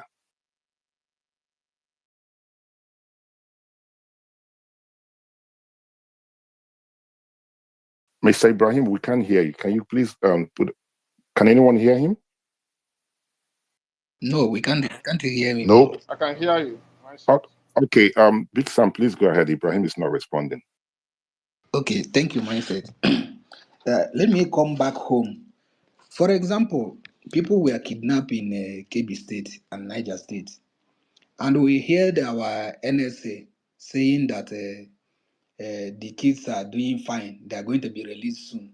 It didn't take 1 week. We heard that 100 people have been released. Others are still there. I want to ask a question. How did our government know that those people are safe since we don't have anything to track them? How did the NSA know that those kids are safe? How did they get to know? Since the minister come on the national TV to tell Nigerians that they can't track these people, they use sophisticated this thing, they can't track them. My question goes to, how do they know that those kids are safe? How do they locate where those kids are staying? How do they know all those things if they can't track the terrorists? So all this question is what we're supposed to be asking ourselves. If they can't, if they say that they can't do this thing, we have America, we have other countries that has satellite. There are some satellites that can see people that is walking on the ground. You see example, people somebody shoot somebody in the US. We give it 1 hour or 2 hours. They will arrest the person. You see them cut the person. You see them get the person. Why can't we allow those people that have those satellites, that have those things? Let me assume now that we don't have it. But if Nigeria wants to get it, I know we have satellite, but maybe we don't have the one that can do such thing. But if we calculate the money our politicians steal in a term, if 2 or 3 politicians are being still work that kind of money, if we use that kind of money that our politicians are stealing, we can also have that satellite that can show somebody that is walking with barefoot on the ground. So all those questions are what we're supposed to be asking them. How did they know where those kids are? Thank you, Mindset. That's the only thing I want to say. If anybody can respond to me, they can respond. Thank you. Thank you very much. That's a very, very important question. How do they know that those kids are doing very well? I want to believe maybe they were communicating with the terrorists. I don't like to use the word bandits. They were communicating with the terrorists. Maybe they did a video call and see the children who were kidnapped. I mean, just to add something up, we still have over 100 of them, right? So 100 were released. I think it was almost 200 and something of them. So a few days ago, 100 of them were released. And then we have over 100 of those young children with these kidnappers, with these criminals, with these terrorists. So it's been over 2 weeks now. Okay? I'm not sure. Maybe that might be the reason why the Minister of Communication decided to tell myself and every other Nigerian that these people have a better equipment than them. So, which is very laughable. And anyway, Mr. Ezekiel, you have the mic. Thank you, Mindset. I just wanted to reiterate the point that when you share that story of the kidnapping, there is some weeks ago when six directors of Ministry of Defense were adopted or were kidnapped on their way from Lagos to Abuja to write their promotional exam. When these individuals were adopted, I was involved in the communication with these terrorists on their release. Unfortunately, through all those period, the family of these individuals that were adopted by these terrorists keep going to Minister of Defense, reach out to the minister that our mom and our dad were adopted on your instruction to go and write the exam in Abuja. Can you do something about it? The minister, they keep denying. They keep absolutely denying. But guess what? After the family members were able to raise, there was a lot of conversation. These guys asked for 300 million from first. We ended up agreeing with 160 with them. When the family member of these six directors raised that money, and then they gave these uh, kidnappers, these kidnappers gave instructions on how this money will be delivered. After the money was delivered, they have to tell us to wait for them 4 hours to count this money. After they counted this money, before they release these victims, guess what? Four were released alive, two were released dead.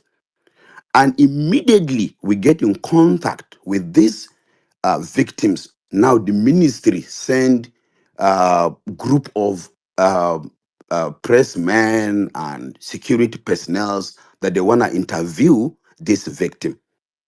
We have to say no. So what I'm trying to say is our government knows all these things. They know all that is happening. So, in as much as some of us, for some reasons, for our affiliations, for whatever, we want to defend the government, let's be very careful. Lives are being lost every single day. Every single day in Nigeria, people are being adopted, kidnapped, raped, killed, and a lot of them don't even come to media. A lot don't come to media. A lot don't come to media. Now, the few that make their ways to media are either because they have one or two persons who could reach out to these platforms, but our government keep denying, and there's absolutely no reason. The only thing is there is no political will to deal with these criminals or these terrorists. And again, for the last time, let's not forget these individuals, the capacity of what they have, the sophistication of what they have gone through right now. We should stop calling them bandits. These are terrorists terrorizing Nigerian state. Our government, for their own selfish reasons, have decided to force or influence the traditional media to give them that banditry name, and that now shield them from certain forces, because obviously if you're tagged as terrorists, of course now the state has more accountability to give in your respect. But if you're a criminal, Rio have said so many things about that. I don't want to go into that so that I don't bore us with that. But again, mindset, we are dealing with terrorism, and the earlier we wake up and realize that this monster will consume significant number of the Nigerian population if we don't face this monster, because this is how Boko Haram started. A lot of people were fighting we are shielding Boko Haram before they were tagged as terrorists, before government start taking these things serious. It has overwhelmed the Bai state, Borno Adama Yobe. And if we don't deal with these terrorists, we don't deal with them in the matter that they should be dealt with, we will be consumed by them. They are now across our federation. I cannot remember of any state now that they have not reported kidnapping by these so-called terrorists. That even though our media and our government have reluctantly refused to call them by their names, they are ravaging across. So let's not even bother about whether they are terrorists or criminal or bandit. They are terrorists. Because for you to do what they are doing, then all they need to do is let our government do the needful. Thank you, mindset. Thank you very much, mate. Thank you, sir, Mr. Ezekiel, for your submission. I really liked the fact that you continue to call them by the name that I believe every other person should call them by. They are terrorists. I do not want to I don't like the word bandits. These guys are not bandits. The definition of terrorism or terrorist, based on what Mr. Ezekiel read out for us then, was that these guys use violence. Anyone that uses violence against somebody and terrorize the community is a terrorist. So, but here we are. We have a problem. Even the media is, the media, they're not helping the matters. The media will call them bandits, right? And when you hear the word bandit, it looks like there's nothing. But when you use the word terrorist, then people will take it serious. In every part of this country, do not think that these guys are only in the northern part of Nigeria. No, they are everywhere, everywhere. I remember somebody saying they have circled the whole Nigeria. And if the government wants to continue to play games with this, this rain is going to, when this rain falls, it's going to hit everybody. But it's very, very shameful. It's very laughable that the Minister of Communication will come out to say that these terrorists have better equipment than Nigeria, the Nigerian government. I don't want to believe it. I don't want to believe it, but that's exactly what he said. That's exactly what he said. Right? So everybody have to be very careful. Those who are traveling, be very careful because the Nigerian government is making it very clear. These guys with AK-47 and some of them are wearing slippers. They have a better equipment than the government, than the DSS, than every part of this country. So everybody have to be very, very careful. It's that important. Do we have any new speaker? Oh, okay, with Mr. Umar. Umar, good afternoon. Thank you for joining us.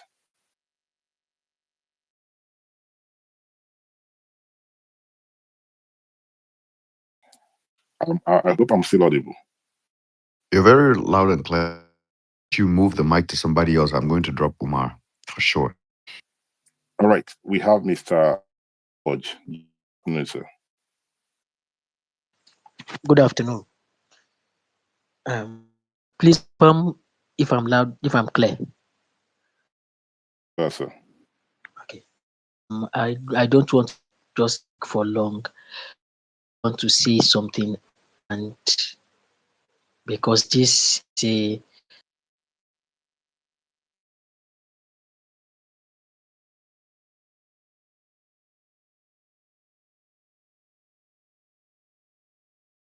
All right. So, for some reason, Mr. George dropped, Mr. Tim dropped, and who is doing this thing? I think what we do for the time being, let's just make do with what we have right now. Let's not a person because it's not helping.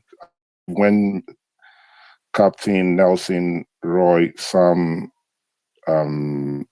Nka, Ezekiel, and who was the last speaker was speaking, we didn't have that problem.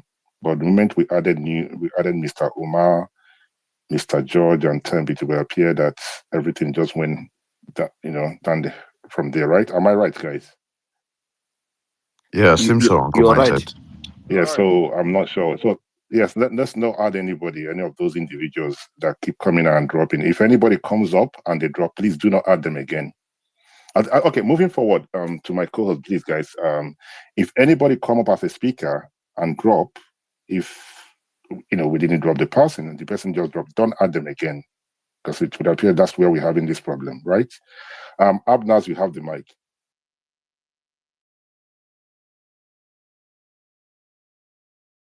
Mr. Abnaz, you have the mic, sir. All right.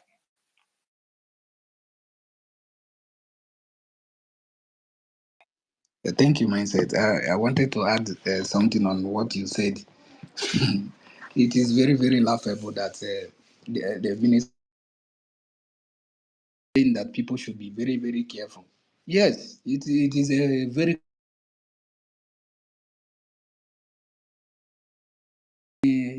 anything to protect us. I would advise for people to stay anywhere you are now that are comfortable. That this place is safe, this side is safe. There is no place that is safe in Nigeria. You can't drive anywhere, you can't move anywhere. So we need to be safe. Do anything we want to do in a particular place. Though that is the only thing I want to add. Thank you. All right, thank you very much. I mean, if people want to travel, people have the right to travel, but all I have to say is everybody have to be very, very careful. Whether you're in your house or you're outside, just be very careful. Be your brother's keeper. Look around. If you see something wrong, something that's not right, you just have to speak out, right? I can see Mr. actually ask Croc or whatever the AI. You ask him or her is. They are not factual. You can see sometimes people will ask the actual AI that you ask the question. You ask, let me say him, right? Please permit me. You ask Rock, is everyone who uses violence on citizen a terrorist? That's not how to ask questions. Now, so he just asked that question. You're a journalist from what you have on your profile. You cannot just put the question in your own words. Okay, I want you to do, Mr. Ibrahim. Can you define the word terrorism? Can you define it, Ibrahim? Thank you, Mr. Mindset.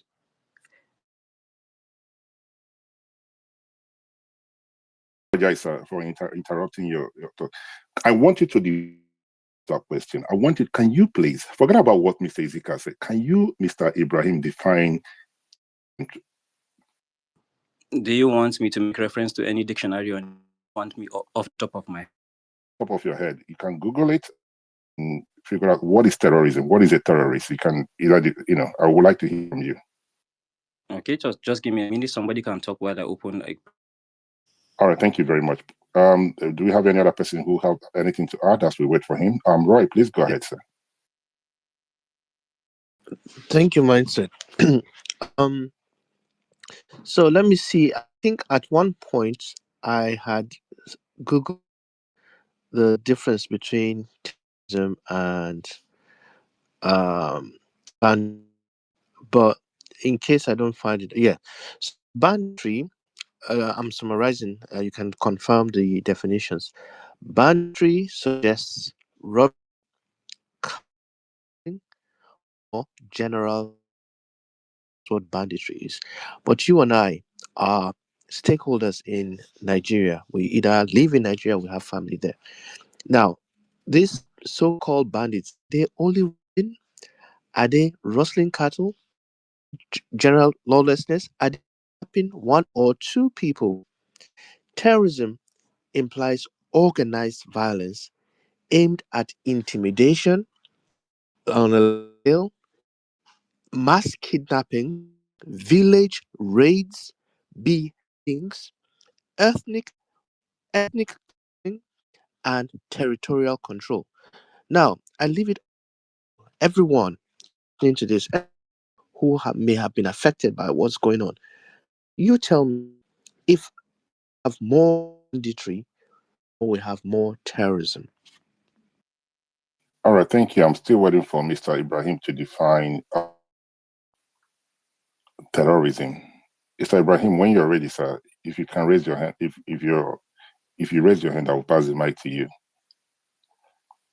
So waiting for him, Zika, you raise your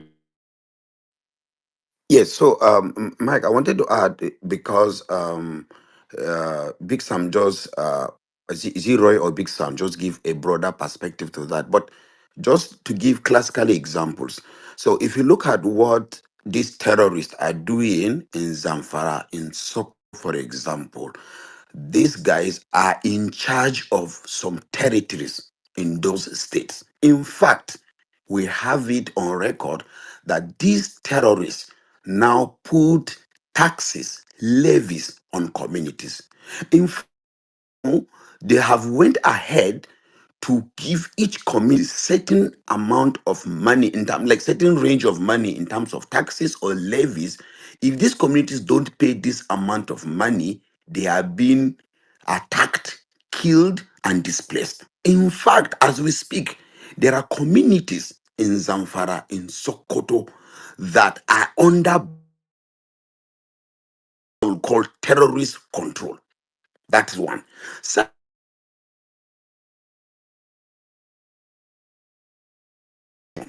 And when I mean mass adoption, like something not less than 20, 30. We have seen them adopting 100, 200, 300 students. That is an organized crime.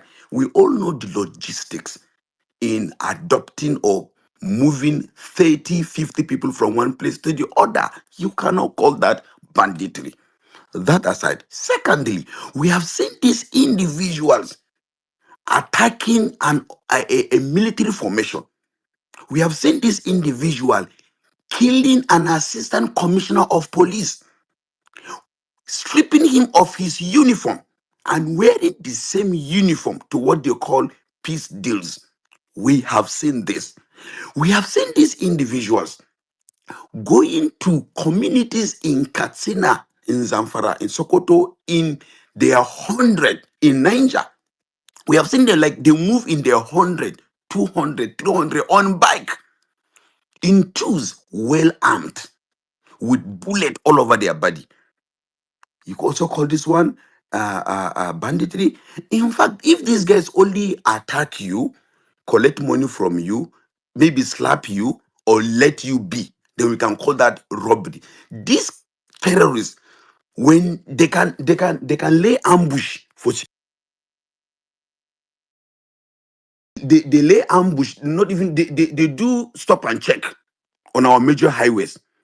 And sometimes when they do this stop and check, they do it for like 2, 3, 4, 5 hours.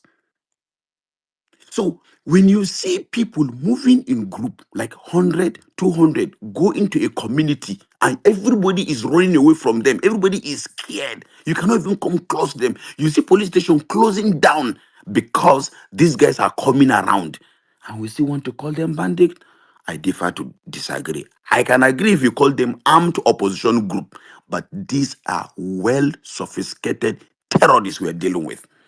Because if they are armed robbers or bandits, as the name will imply, if they ask you for the money, you give them the money, they will let you be. But these guys, sometimes there are cases like the one like the case I told you now. You adopted 6 directors of Ministry of Defense. You agreed in the negotiation that you agreed on 160 million. That money was delivered to you. But what did victims get? They end up getting 4 persons alive, 2 dead bodies. So why did you kill them? If all you're after is just money, why did you kill them? Again, let's not forget, these persons have gone to places of worship, whatever place of worship it is, whether church or mosques, or they have gone to school and adopt in mass. Till today, we have not arrested 1 or 2 of them. We have not killed them. All what we hear from our government is that your children are safe. Don't worry, we will get them. And then the children are being released in their hundreds. Nobody is telling us what transpired. Of course, ransom was paid, but government don't want to own up to that. Thank you, sir. I saw your hand. All right, thank you very much. I'm waiting for Mr. Aminu Ibrahim to. Okay, his hand is up. Aminu, you have the mic, sir. Okay. This I just use a Collins dictionary. It says terrorism is the use of violence, especially murder and bombing, in order to achieve political aims or to force a government to do something. That's the basic definition that I found. And if you can permit me, Mr. Mindset, I would like to say that I am not making a case for the government or for the bandits. Tizi has known me. It is all over my timeline. I have tagged the president personally on so many attacks in the country. It doesn't matter the name of the crime. His job is to protect the lives and properties of Nigerians, and anybody can go and see it publicly. I have done that several times. I have argued with a lot of people that try to make excuses for the president uh, for not stepping up to do his duties as the commander-in-chief of the armed forces.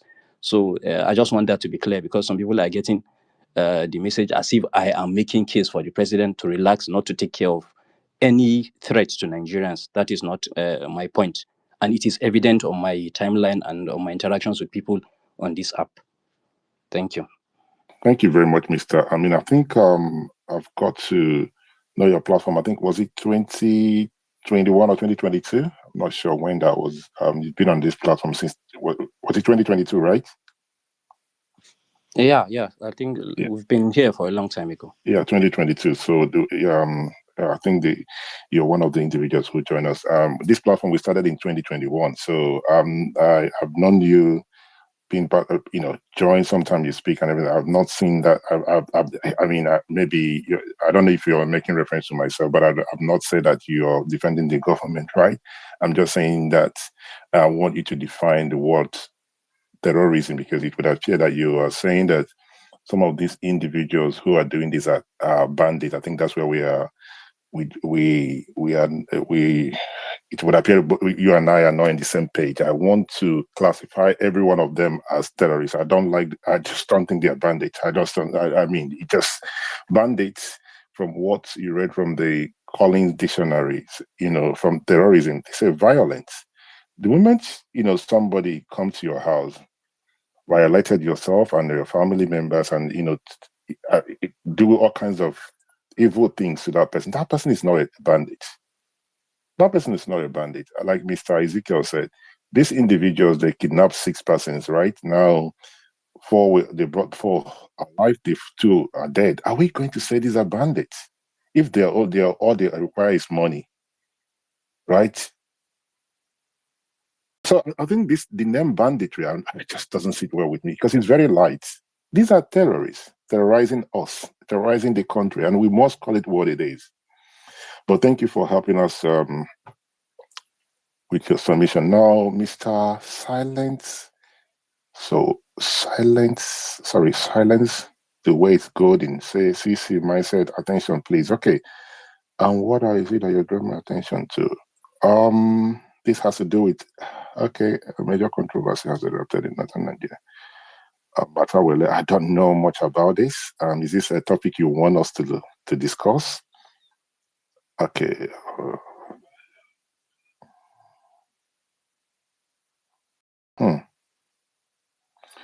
All right. So it will appear that something out there that says that the former governor of Zamfara State, who happens to be the Minister of Defense State, from what the individual wanted me to take a look at, it appeared that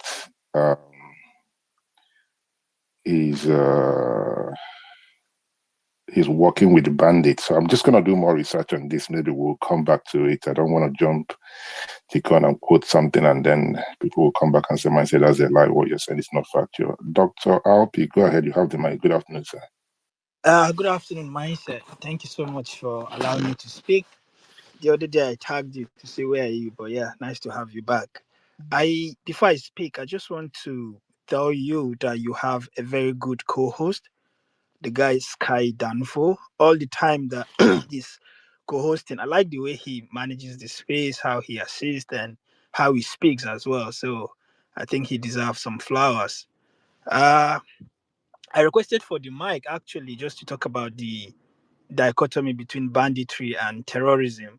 But it's good to hear that Aminu was able to clarify his position. However, for me as a lecturer, I feel banditry is a subset of terrorism. So, terrorism is more like an umbrella that covers both the main terrorism, both the armed robbers, both the thieves, both the banditry, and both anything that has to do with terrorizing people. So, anybody that is calling either the cattle rustlers or the terrorists or whosoever is killing people in my region in Nigeria as bandit is not doing justice and is not being fair to my people. All those people are terrorists. People are living peacefully in their own community. and then you come and ransack the villages, you kill people, you rape their women, and then at the end of the day, you had a government that said, don't call them terrorists, call them bandits. What was that supposed to mean? And somebody will come and tell you that it's just a clash between farmers, herders. If I'm a farmer, my farm is just in a place, and a herder moves his cow or cattle from one location to another. Who is actually the intruder here? Is it not the herder? So why would you now call it farmer herders clashes as if the farmers are going to look for the herders trouble somewhere? I don't think if that classification was right then, but because somehow somebody was in power and he was just supporting the rubbish and every other person kept quiet. I think the correct characterization is that they are terrorists. Because when you terrorize people, in fact, even if it's a cow you're terrorizing, you're a terrorist. If you're terrorizing little children, you're a terrorist. In fact, where I live, there are laws that you cannot even blow your horn after 7 p.m. That's terrorizing the neighborhood. So nobody should come and tell us that we should call them bandits or call them with a different softer name. They are terrorists. That's that. Then another thing I want to talk about is the issue of Boala said this, and then before we could even allow the tempo to go down, the Minister of Communication came out to say the same thing, saying that the terrorists are using what's the name of this network owned by Elon Musk again? I forgot. But yeah, it's saying that the terrorists are using a sophisticated or a more sophisticated communication gadget. So Starlink. Skylink, thank you very much. So if you as a government knows that the terrorists are using more sophisticated communication gadget, why can't you buy the same communication gadget? I don't understand. I don't understand. And an educated minister can sit on a national television to even be giving credence to terrorists that they are using more sophisticated. So are you now saying as a state you cannot afford those things or even more sophisticated network than them? As a country, don't you have agreement between you and some of these network providers? I don't understand. I don't understand. To end my submission, mindset and your co-host Sky Downfall, I just want to advise again for our brothers and sisters that will be traveling to their villages for this celebration. In addition to the bandits and the terrorists, please don't trust people. Don't trust people. People that you think were your friends, they likely might not be your friends again. You just go out, you drink, you eat, you play.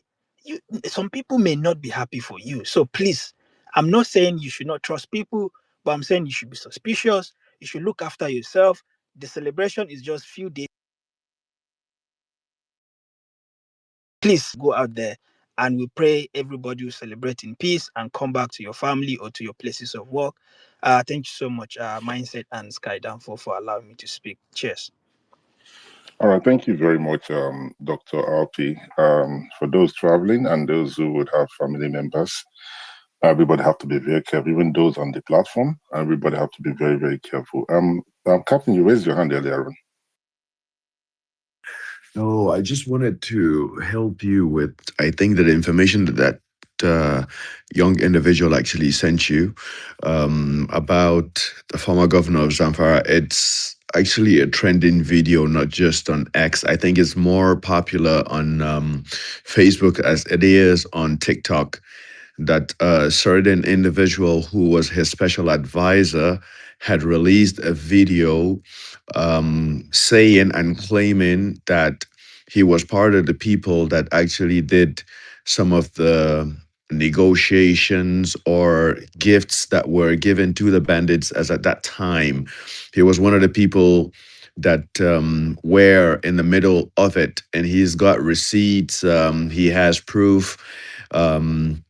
This whole thing came up because there was a very popular cleric or there is a very popular cleric, as he's still alive. His name, I think, is Bello Asada in Sokoto State, who has always been speaking against His Excellency Matawale, and he's said a lot of things, and apparently I think the Minister of Defense State did take the guy to court. So taking the guy to court had now sparked and ruffled a few feathers of people who are in the know, who claim they are in the know of the things that transpired. So this said guy who has revealed himself as a former aide, special advisor to be precise, has said he's got receipts of dealings and things that he actually personally handled for the Minister of Defense, talking to the bandits. So this was recorded and he spoke in Hausa. So he said he is willing to be a witness in court to testify against the defense minister. So it's got a lot of tongues wagging and people saying, "Oh, if you know how Nigeria is sometimes when one person just comes out and says something, then everybody just assumes you're guilty." However, I'm not trying to say he's not, but the matter is in court. So I think we should let the court summon the preacher as well as carry on from there. So yeah, that's what I wanted to say. And thank you so much, Dr. RP. Much appreciated, sir. All right, thank you very much. Actually, see, as you are shedding more light to this, I just went out to do a bit of research on it as well. So it would appear that the minister has dragged Sahara reporters to the court, and that's going to be quite a very interesting thing to see. I'm not sure if it's a topic that will interest us in any way. If we can get the individual who made the individual who made the allegation, if he wants to come on the platform, I think it's very interesting. If we want to hear from him, let it not be a hearsay, right? Because it has to do with insecurity, which is one of the things that we are dealing with. So thank you very much. Guys, it's been a very interesting conversation. I must thank everyone who have joined. We'll continue where we stop. If there's anything we're missing, we would continue. But the topic this morning, is very interesting. The Minister of Communication, in my own opinion, think that Nigerians are stupid. They think that Nigerians should don't know anything. Permit me to use the word that we do not know anything. That's what it will appear to me, because no right-thinking person will go on national TV and make such statements, right? That you're not able to find these guys. Okay, let's admit that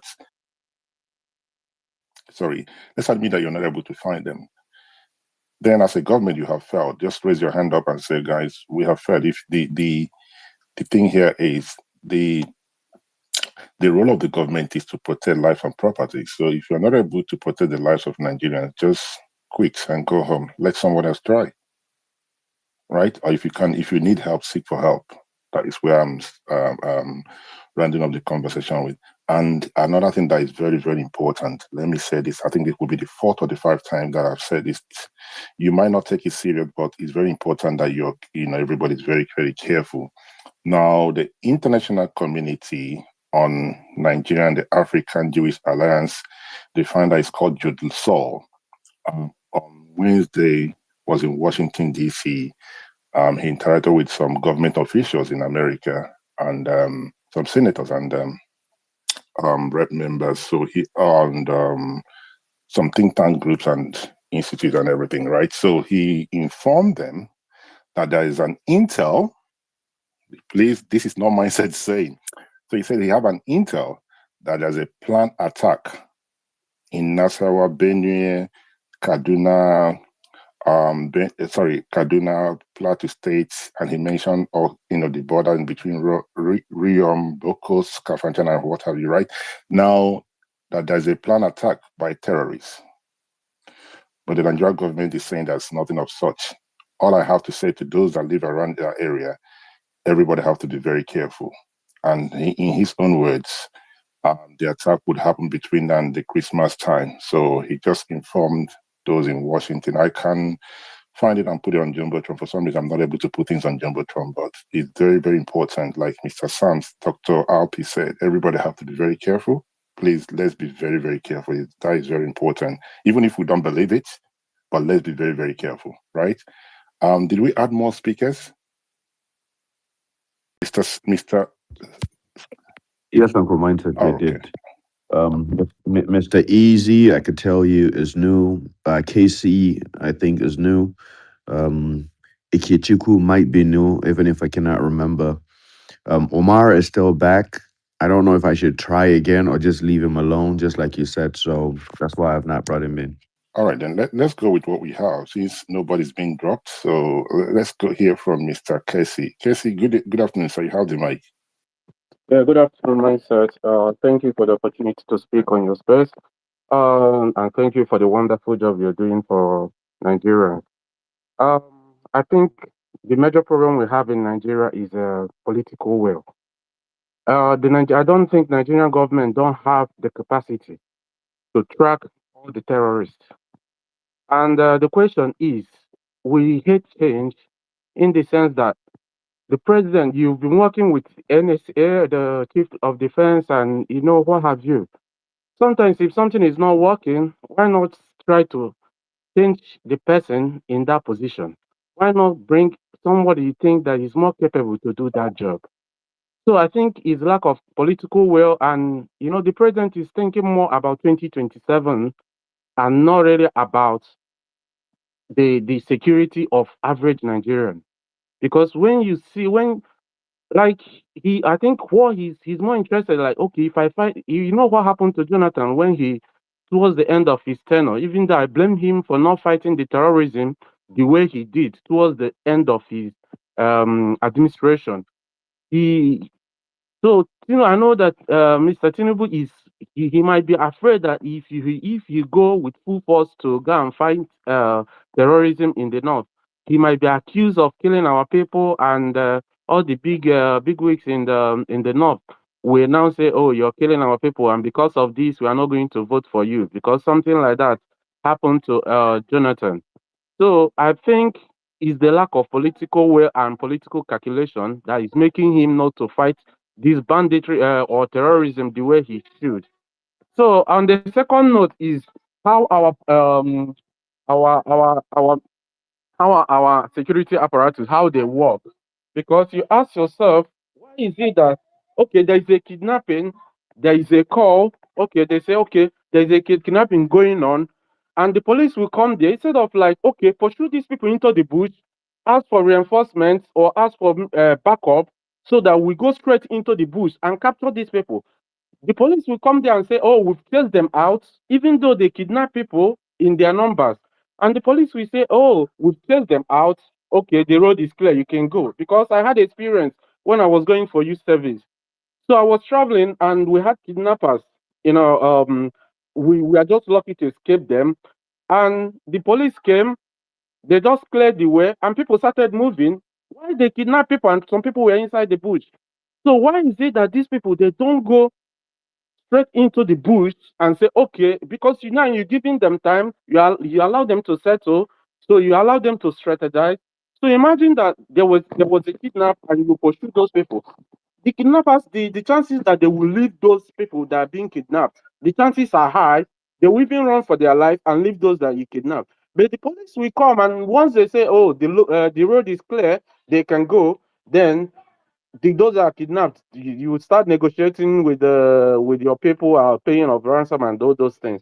So I think the problem we have is lack of political will in the hands of the government, and I think Nigeria needs a bit of true federalism, where the state governors will have their own we have the authority to give orders to the police, to the army to do things they want. Because there are the things you want to do. I remember the former governor of Enugu State, Uguay, when people were attacked, he was on call with the is the chief of defense staff. I know one of the army generals, and they say, "Oh, the Abuja, the presidency they've not approved."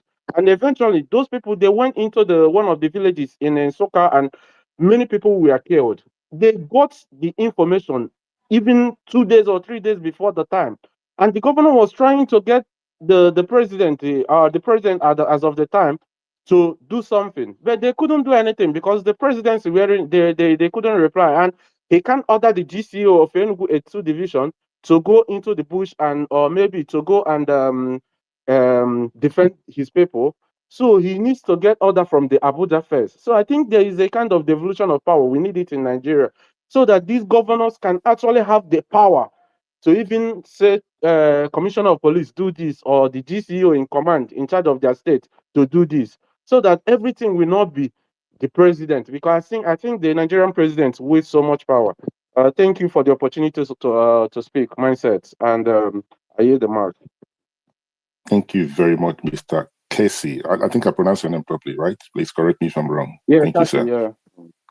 Thank you very much, sir, for your wonderful submission. Roy, please, can you kindly I sent you something on your DM. I think as we are on the space is discussing it, I think one of the Nigerians newspaper have carried the news as well. So let it not be the mindset is just saying something. Can you please put on the jumbotron so people can as well read it for themselves? Okay, right, it's there. Global NGO warn of planned Christmas attack in Plateau, Benue, and other states. So don't take my word for it. You can.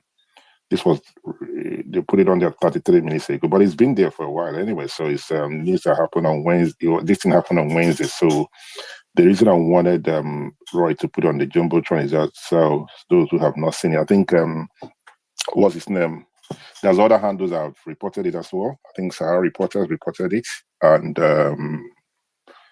Fisher Shiombo have reported it. There's quite a few handles that have reported, but this just was done 34 minutes ago. So everyone around those areas have to be very careful, whether you believe it or not. So it's no longer what we are discussing on the platform. The national dailies are carrying the news. Let's everybody be very, very mindful as well. Mr. Easy, you have the mic. Good afternoon, sir. Good afternoon, Mindset, and good afternoon, everyone. Mindset, thank you very much for this opportunity to speak here. But before I go ahead, please, I would like to apologize beforehand, just in case I drop. I am not a bot, please. My network is not very favorable. Just do not assume I am a hacker or a bot, please. So let me proceed. Sometimes I get, or rather most times, I get irritated when I hear people here on space and outside of space calling these guys who are disturbing the peace of this country bandits. The word bandit do not even have any goodness attached to it. The word bandit does not have anything good attached to it. So whether these guys are terrorists, whether they are haters, whether they are whoever or bandits, they should be treated accordingly. Now, just a few months ago or a few weeks ago, Nigerians were clamoring that those who are caught in the act of rape should be sentenced to death, either sentenced to death or life imprisonment. That is raping someone, not killing the person, raping. That you should be sentenced to death. That is one person raping one person. And now we are talking about gang of people, not one, not two, not three, not four, terrorizing a particular community, a particular state or region, and you are calling them bandits, and they should be treated with fairness. I don't understand the logic behind any of this. I do not. And for the Minister of Communication to come on live TV to say that these guys use more sophisticated weapon than the government. Now, do you still have any audacity to call these guys bandits? No, you call them terrorists. And what it simply implies is that the government has failed Nigerians and they do not have what it takes to fight them. So why is the government denying the US the effort, the hand they are willing to lend to us to help curb this situation? Why is the government not allowing them to come and help us? Whether it is a Christian genocide, it is a Muslim genocide, the fact still remains that there is war in this country, and the war is between good and evil. So, Mindset, thank you very much for at least, today is one of the few times I've heard you, take a stance. Sometimes due to the nature of what you do, you are a consultant, you rather prefer to go in between, to not support either A or B. But today, I am glad that you are calling it. I mean, you are calling the spade a spade. That it is terrorism. Please let us continue to lend our voices to this situation that we are in this country, and believing that very soon, sooner than later, help will come. Thank you, mindset. Thank you. All right, thank you very much, Mr. Easy, for your wonderful submission. I think Captain Roy, I think these are the OGs I can see here, and I can see Mr. Henry as well. If you have followed me from 2021, when we started hosting spaces, when it comes to the issue of banditry and the terror, I don't use the word bandits. I mean, anybody can help me out if I don't like the word bandits. I think I had a problem with some of the Nigerian delis. I think was it 2022 or something thereabouts. When I was calling them out, I'm like, "You guys should stop this nonsense." Right? I don't use the word bandits. So my take has always been these guys are terrorists, and we cannot sugarcoat it. But thank you very much, Mr. Easy, for your wonderful submission. Now, please, for those who are asking where is the article, it's up there. It's up there. Roy have helped us to put it up there. So, Roy, please, if it's safe to do so, you can actually put it on the comment section as well. So the Nigerians can go and read it for themselves. This is very, very important. Okay. It appears that there's a planned attack in the Middle Belt. This is an intel from the United States. So whether it's true or not, everybody has to be very careful. That's all I have to say. Okay, we have Mr. Umar back. Umar, are you able to speak now, sir?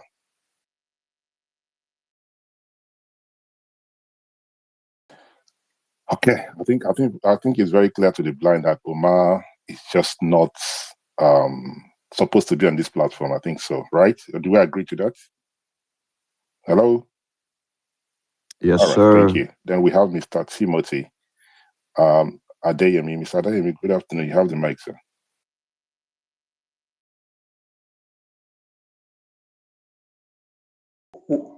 Hello, everyone. Good afternoon. Yes, I have been on this platform for about 2 hours, and I couldn't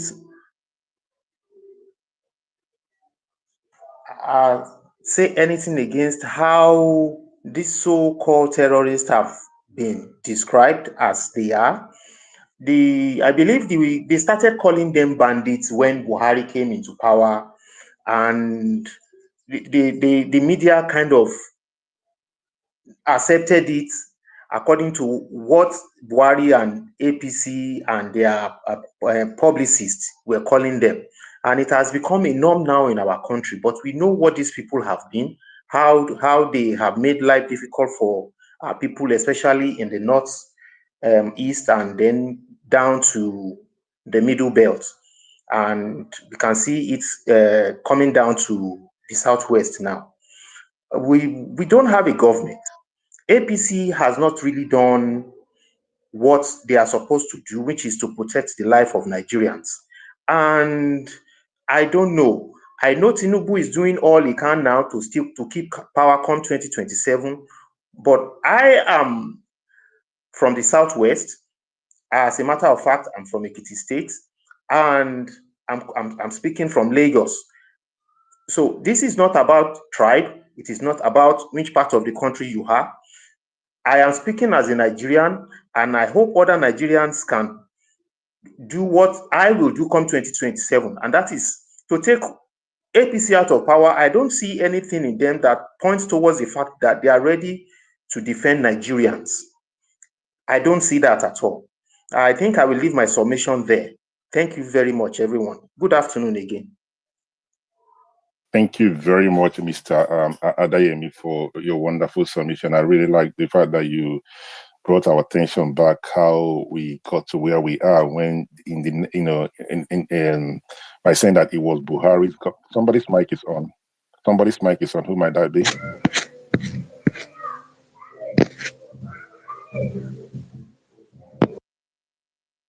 Somebody, sorry, can somebody help me out? Who might that be?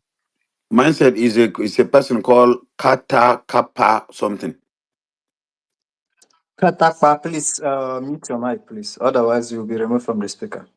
All right, thank you very much. So, what was I again? Mr. Adeyemi, thank you. I love the fact that you brought our attention back how we got to where we are in the sense that you mentioned that it was Buhari's government who changed their name from terrorists to bandits. You're absolutely right. As I said earlier on, it was Lai Mohammed who was on, I think, was it Channel TV or on Arise TV? One of those, was he, I thought maybe not, I think, but it was, um, he was given a press release, right? It was a press conference where he mentioned bandits. And then before you know it, the Nigerian media took over from him and then they baptized him to bandits. So thank you very much, sir. So when we come on here to say these guys, the difference between bandits and this and it doesn't make sense. It doesn't make sense. These are criminals. These are terrorists. These are terrorists.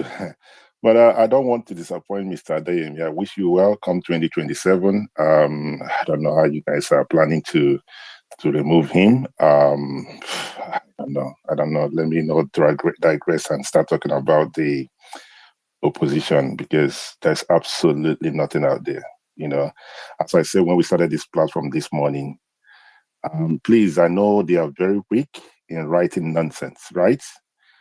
Please, it's good for them just to keep mute, just to keep quiet, not to get involved and applaud the government and say what this minister said is the right thing because they can do it. That is how useless the opposition in Nigeria is, right?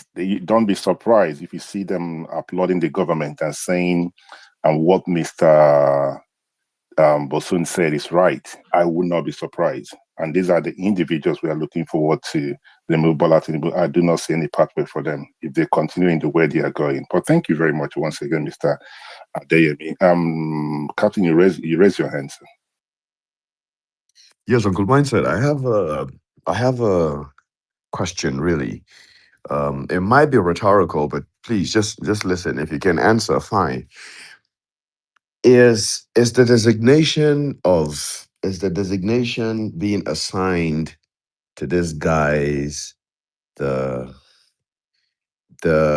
limiting factor to how much they are not being dealt with? Or I really am trying to understand um uh like crime is crime, right? If there's a criminal or terrorist or whatever nomenclature you would assign to that individual group or whatever, I think a decisive action needs to be taken regardless of what they're called. So let me really understand if the designation is stopping the government from treating these guys exactly how they're supposed to be treated, or what exactly is the problem really?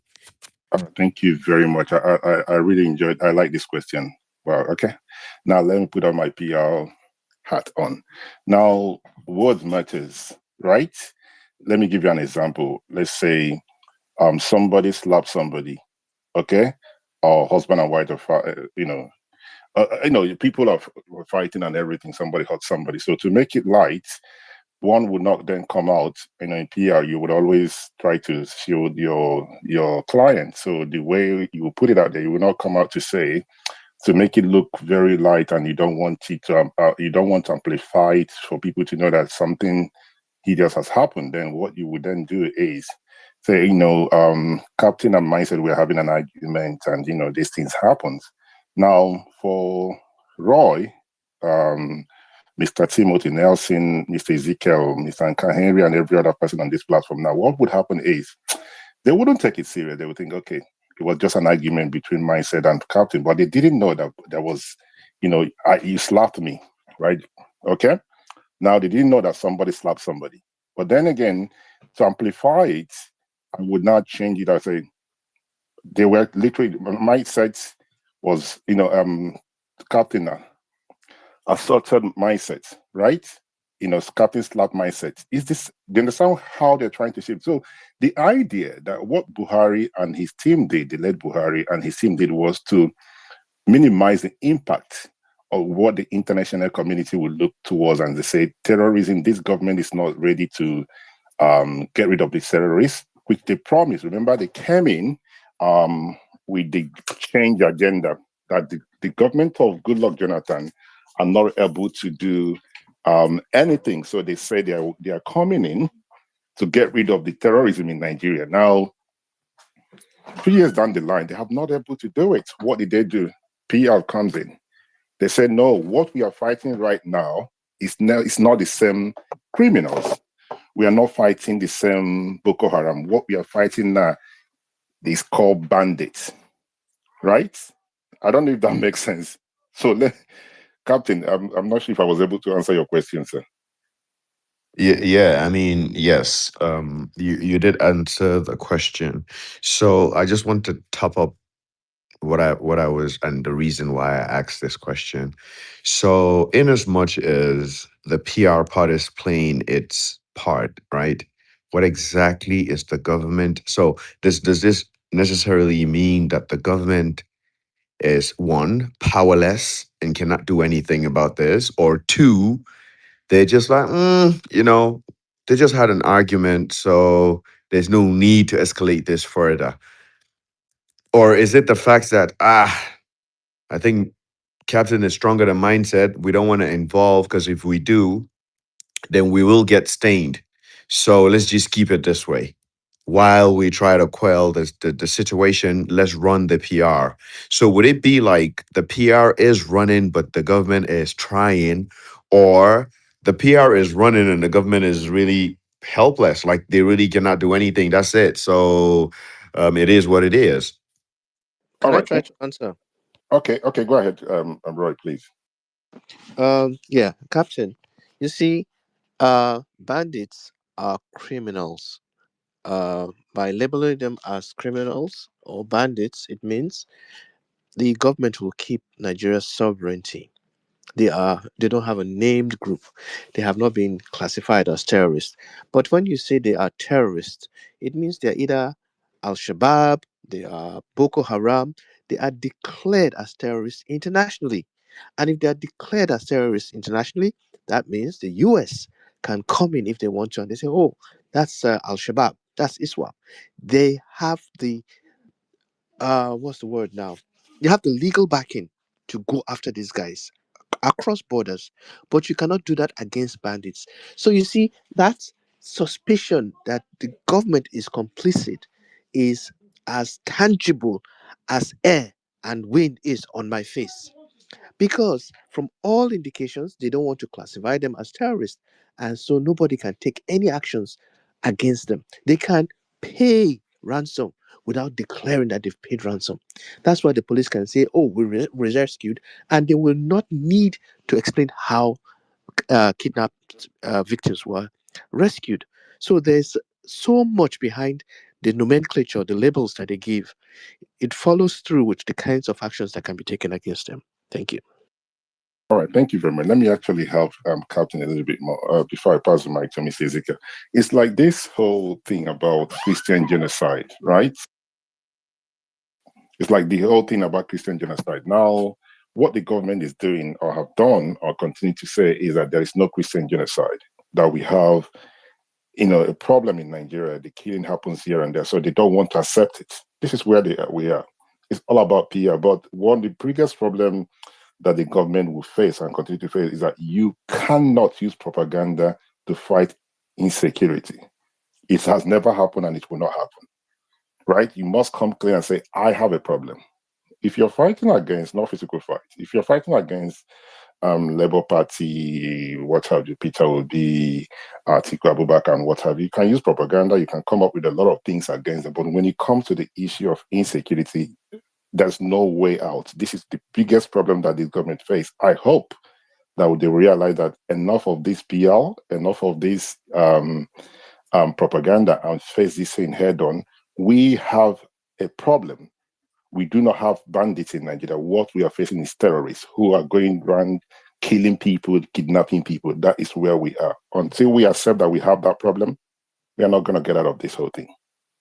So it's like them lying about Christian genocide. There is something out there. There's Christian genocide out there. Anyone who chooses not to believe it, that's your business. The numbers are out there. So, I mean, it is what it is. All right, Mr. Zika, you can speak. Sorry, I say you, I apologize. You have the mic, sir. Thank you, Mindset. Most of the things that I want to say, Rio have said it, but just to add to what he has said. So the main reason is one. Now, the addition to what he has said, addition to what I think Rio have mentioned most of the things that I want to say, but just in addition to what he said, there's the angle of political and ethnic sensitivity. So when you name these people terrorists, you know that most of the people who have been perpetrating this act come from a certain ethnic group. Again, I don't want to be part of that, but it is what we have been seeing. You can watch the videos, you'll understand what I mean. So for the government, there are individuals within the government who feels if these guys are given their name, then that ethnic group is being labeled and they are not ready for that. And now there's also the politics angle, which we all had by people from the same party, APC, how these bandits were brought into Nigeria. I don't want to go into that, but these are what we had on our national television. The other thing is the legal and the operational reason. Of course, when you name a group a terrorist, now you have given even the Nigerian security apparatus some legal backing to deal with them decisively as how to deal with terrorists. Don't forget, when you're engaging armed opposition group, if you're engaging armed robbers, for example, there are certain weapons that the Nigerian security can use on armed robbers. But if they are engaging, or they are limited, let me just put that way. But if you're engaging terrorists, you're not limited. So that operational reason is also there. Then, if you name them terrorists, there's going to be change in policy. Because if you're dealing with, you know how Boko Haram was. Before Boko Haram was tagged terrorists by Nigerian government and the international community, the Borno state government and the federal government have been dealing with them like criminals. There's a lot of things that was done with them. But immediately they were tagged terrorists, then the whole thing have to change.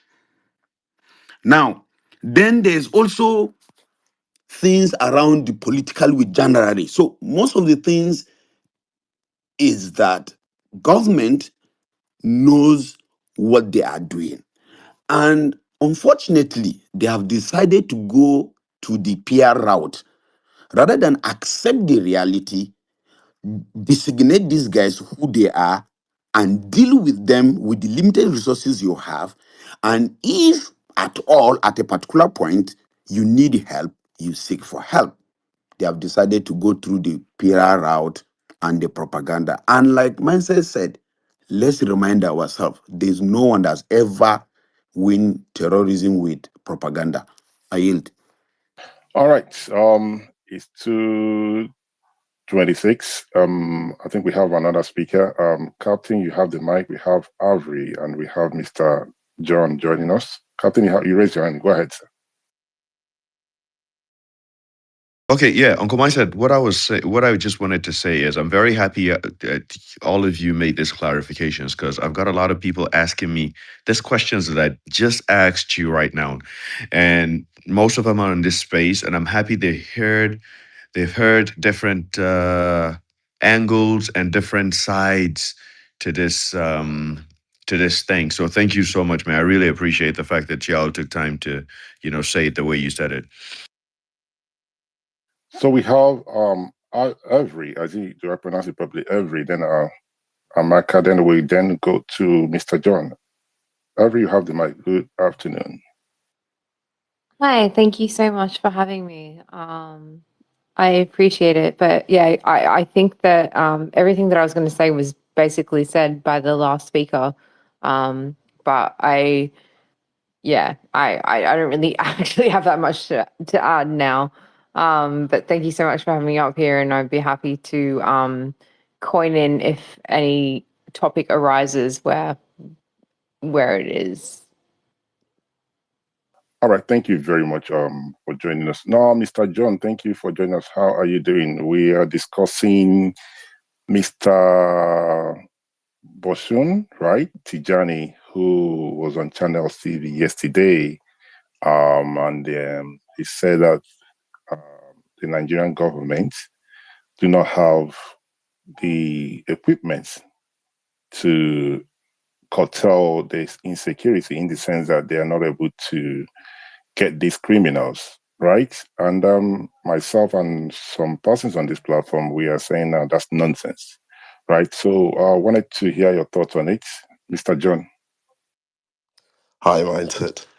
So I understand the impulse to just call everyone terrorists, but I'm more interested in a more accurate framing of the realities of the hybrid violence in Nigeria, particularly northern Nigeria.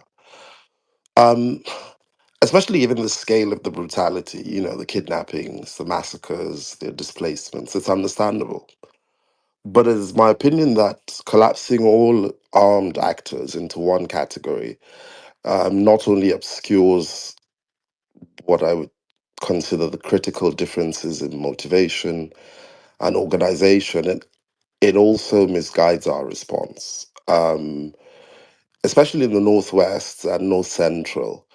What we see is best understood not as a monolithic terrorism problem, but as a hybrid armed conflict in which banditry, jihadism, and community negotiations interact in really very complex ways. Sometimes they align, sometimes they collide, sometimes they coexist without any sort of formal fusion. And there's a piece that I would recommend to everyone who's interested in the subject beyond um, this understandable outrage at the violence, in understanding what really is going on, and that is not just some crazy people in the forest killing people, even though, yes, they are crazy and they are in the forest and they are killing people.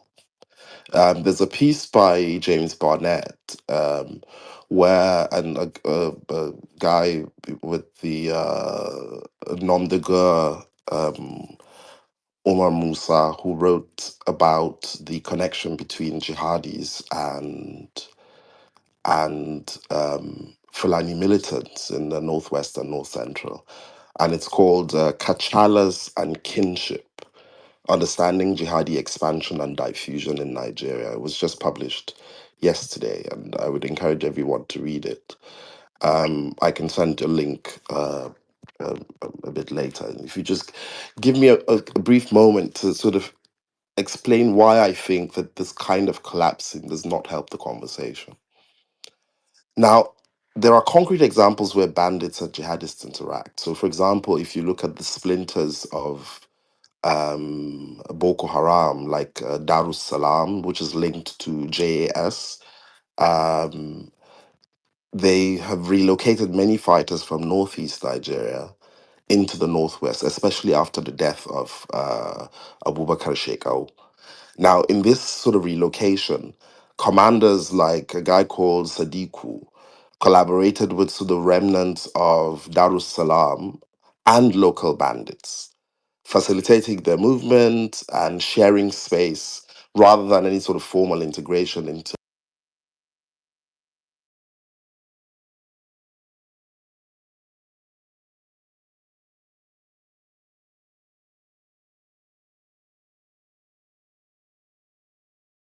All right. So, sorry, am I still audible? Uncle Mine said you are. They've attacked Okay, El so Nathan. I've got an idea of what's going on. Actually, you see, you learn every. So there's actually what people do on spaces, so they can actually invite bots or whatever it's called. Somebody just sent me something which is very, very interesting. So people can actually invite bots just for them to help the platform, right? Then you have a lot of persons on the platform. It will look like you have crowd on the platform, which is nonsense. And somebody can actually, I'm reading this thing, this is really interesting. I'm just gonna do more research on it. So they can actually use both just to amplify what's going on their platform. And they can, those individuals who are very good at this can actually be paid as well to use bots to attack your platform. Interesting. Roy, Roy, this is on your. Where is Nelson and Roy? You guys, wow, interesting. I didn't know about this. Sorry, I missed this. Answer. What did you say? No, somebody just sent me something right now, which is very interesting. So they say, so on Spaces, people can actually invite bots. Like let's say we are, how many are we right now? I don't know, maybe about 200.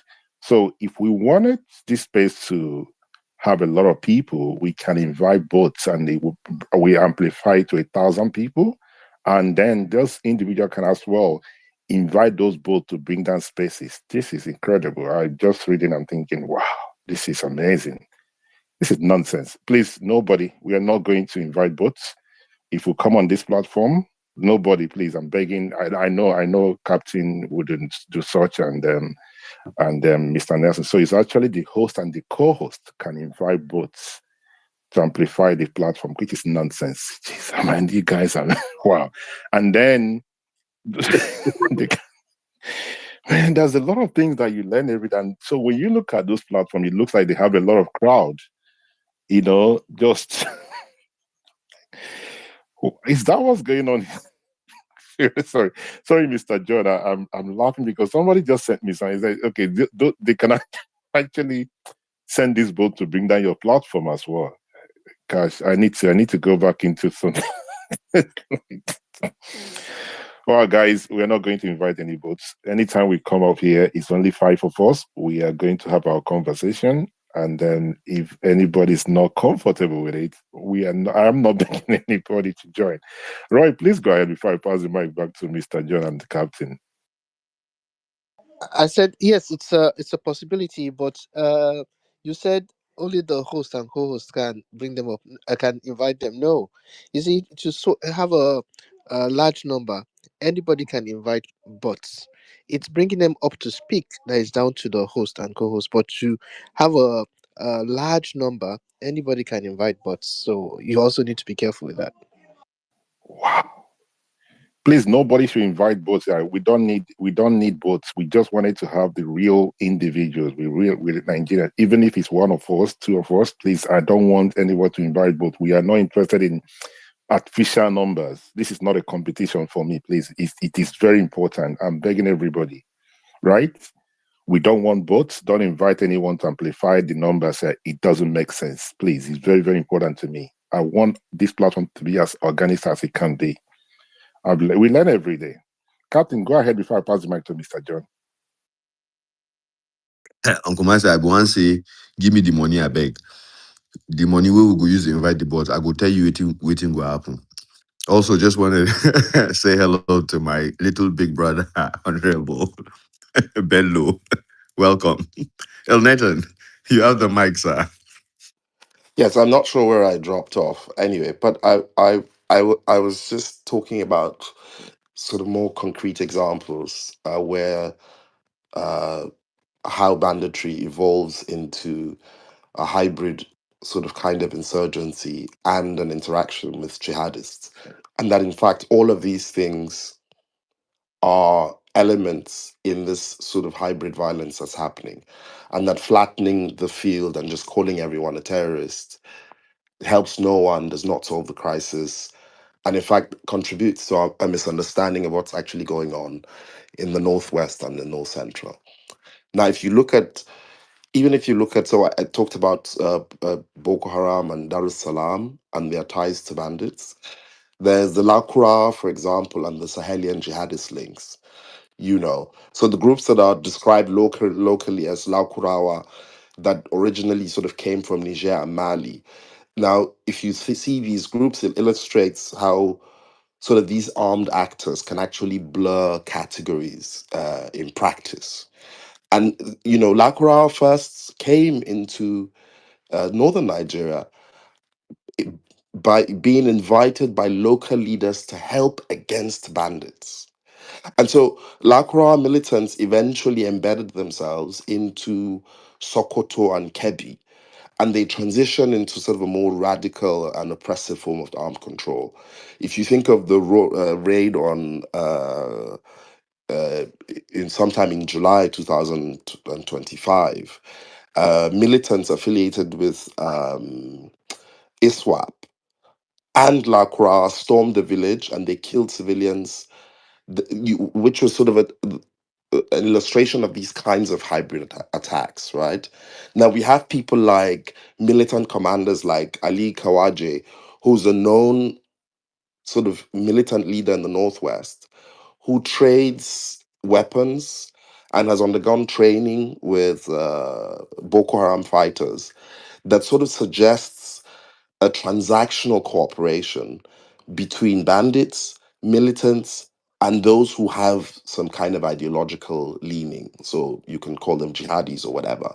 This kind of exchange of arms and tactical know how, it enables people who are bandits who have evolved into becoming someone else, something else, who have created factions and splintered into sub factions to conduct the kind of higher impact attacks that we're seeing today, even without having any sort of jihadi worldview. We see, for example, groups which are smaller groups, of diminished relevance, like Ansaru, who operated in places like Birningwari, for example, right, in 2022. We have Kachala, for example, Bello Turji, who commands large coalitions in Zafar. I've seen your hand mindset. I'm just gonna say my last thing. Why collapsing everything into terrorists misses the point is that it it sweeps over key differences in the motivation and social basis of these groups. It dismisses with like organizational coherence. It misses the degrees of cooperation between jihadists, bandits, and militants, which is transactional as opposed to being some kind of ideological merger. So, if we want to think of it beyond the idea of this terrorist, maybe we understand it, but only if we're interested in really understanding what's actually happening in the Northwest. And like I said, please read the one piece by Barnett and Omar Musa that was just published yesterday.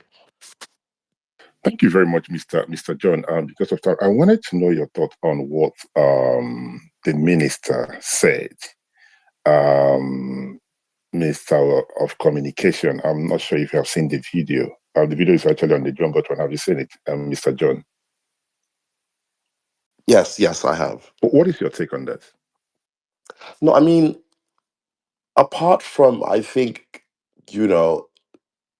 this horrible incompetence, this current government has a messaging problem. We can hear from five different spokespersons of the government, and they will say five different things. Bosun was just winging it in that interview because we know, for example, that none of the things they say is coherent. Because on the one hand, they say, for example, we are in touch with the militants or whoever the kidnappers are. On the other hand, they say, oh, the kidnappers have a special way of evading arrest. So which is it? Are you negotiating with them or do they evade arrest? So I think it's one of those things that is caused by arrogance and the complete dismissal of anything like citizens. And if you think people are just stupid and that because you're in power, you can just say whatever you want to say, then things like that slip out. It's not because the man himself is stupid, it's because they've been used to this kind of haphazard messaging that does not take into account the actual needs of citizens or even accountability as political leaders. And that's why we have stupid things like that come out from the minister's mouth. Of course, it makes no sense because, in fact, the government is unable to articulate a unified message because there is no unified action. And where there is no action, then you have people sort of scrambling and grasping at straws to be able to explain what is going on because they know there is no unified message. And so each minister, each spokesperson comes up with a way to defend the government because there's actually nothing to defend. And that's why we see. So I don't even want us to take the material particulars of the statement serious, but rather analyze what is actually going on the ground, which is actually what my concern is. Thank you very much. I do understand where you're coming from, but you see, the word has powers, right? I mean, you're a lawyer, so you understand when somebody's threatening anybody. Now, as a lawyer, you either defend the person or depending on which side the person is on, right? If the person is your client, then you're going to defend them. If it's on the other side, you're going to say this person is coming after my client, and so words have powerful, right? Words are powerful. Now, the minister said that they do not have what it takes. I'm paraphrasing now. I mean, for an ordinary Nigerian, that does not. It doesn't give anybody any confidence, isn't it? Because what it means is this, right? Anybody can be kidnapped, and the government cannot do anything about it. I mean, don't get me wrong; they would actually argue that they can do something about it, because what they're saying to Nigerians is this: we do not have what it takes, the technology to track these people, which is very dangerous, right? And these people are not in one particular area. Now, we have them in Kaduna State, we have them in Zamfara State, we have them in Katsina State, we have them in Benue State, we have them in Ogun State, we have them in Enugu State. So, we have them in Edo State. It would appear that they have circled the whole country. So it's not that they are one place. They're in a space like us right now. Then we put a hashtag. Then we say, okay, somebody can come in here and attack the platform. I don't know if you understand where I'm coming from. In as much as it would appear that what he said, it's not really that, it doesn't really matter. It does matter, doesn't it? Mr. John. Oh, I mean, what I intended by what I said was not that anything he says does not matter, but that yes, we know what he says makes no sense. Then the question then is, what does make sense, right? Because I think we've we've dealt really thoroughly with the issue of the fact that what he said does not make sense to anybody, even to him. If you go and ask him now in his pride, he knows that he gaffed, right? But there's a reason why he gaffed. Like I said, there is no unified message from the presidency regarding what is happening because there is no unified action. If there was unified action, they will not have a problem, disseminating what exactly the problem is, what exactly is happening, and what the government is doing. You would be hearing similar talking points from all of the government spokespersons. But the reason why each minister and spokesperson is winging it and just creating things out of thin air is because there is no, like I said, there is no unified message. Even if the message was a lie, that message does not exist. So, in addition to a competence problem, this government has a messaging problem. So that's why I'm saying, rather than dwell on the sort of material particulars of this horribly sort of nonsensical statement, I'm more interested in what is really happening. We have all agreed these guys are terrible at messaging, they're terrible at action, and in fact there probably is no action worth speaking of, otherwise they would be speaking about it. They want a re-election, so of course they will want to say the things that they're doing. They will want to talk about the challenges, but because there's nothing concrete happening, they have to keep manufacturing things. And when you have to manufacture things, you will say some nonsensical things, and that's really where I come to this issue, with a sort of gentle push toward actually understanding what's happening, which is why I differ a little from this broad categorization of everyone that is in this armed space as a terrorist. Thank you very much, Mr. John. Unfortunately, I think Bola Ahmed Tinubu is very lucky. He's a very lucky president. Yes, I think I've not seen any president in Nigeria that is as lucky as Bola Ahmed Tinubu. I have not seen any.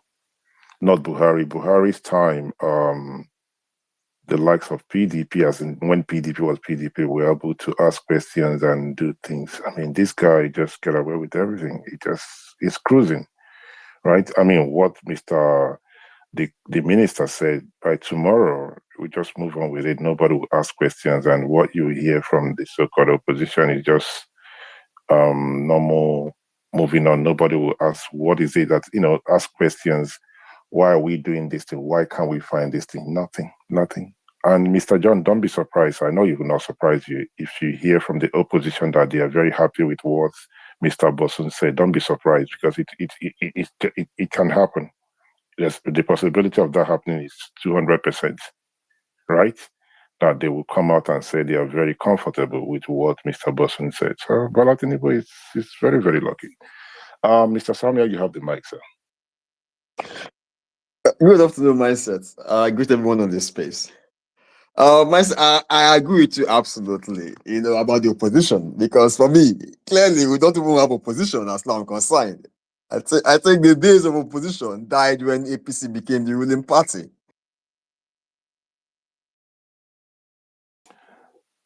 All right, we've lost Mr. Samuel. So we're going to round up, guys, and I want to thank everyone who have joined. Tonight, we are going to continue. Maybe tonight, no, let's not say tonight. We're going to continue with the conversation. It's been a very interesting one.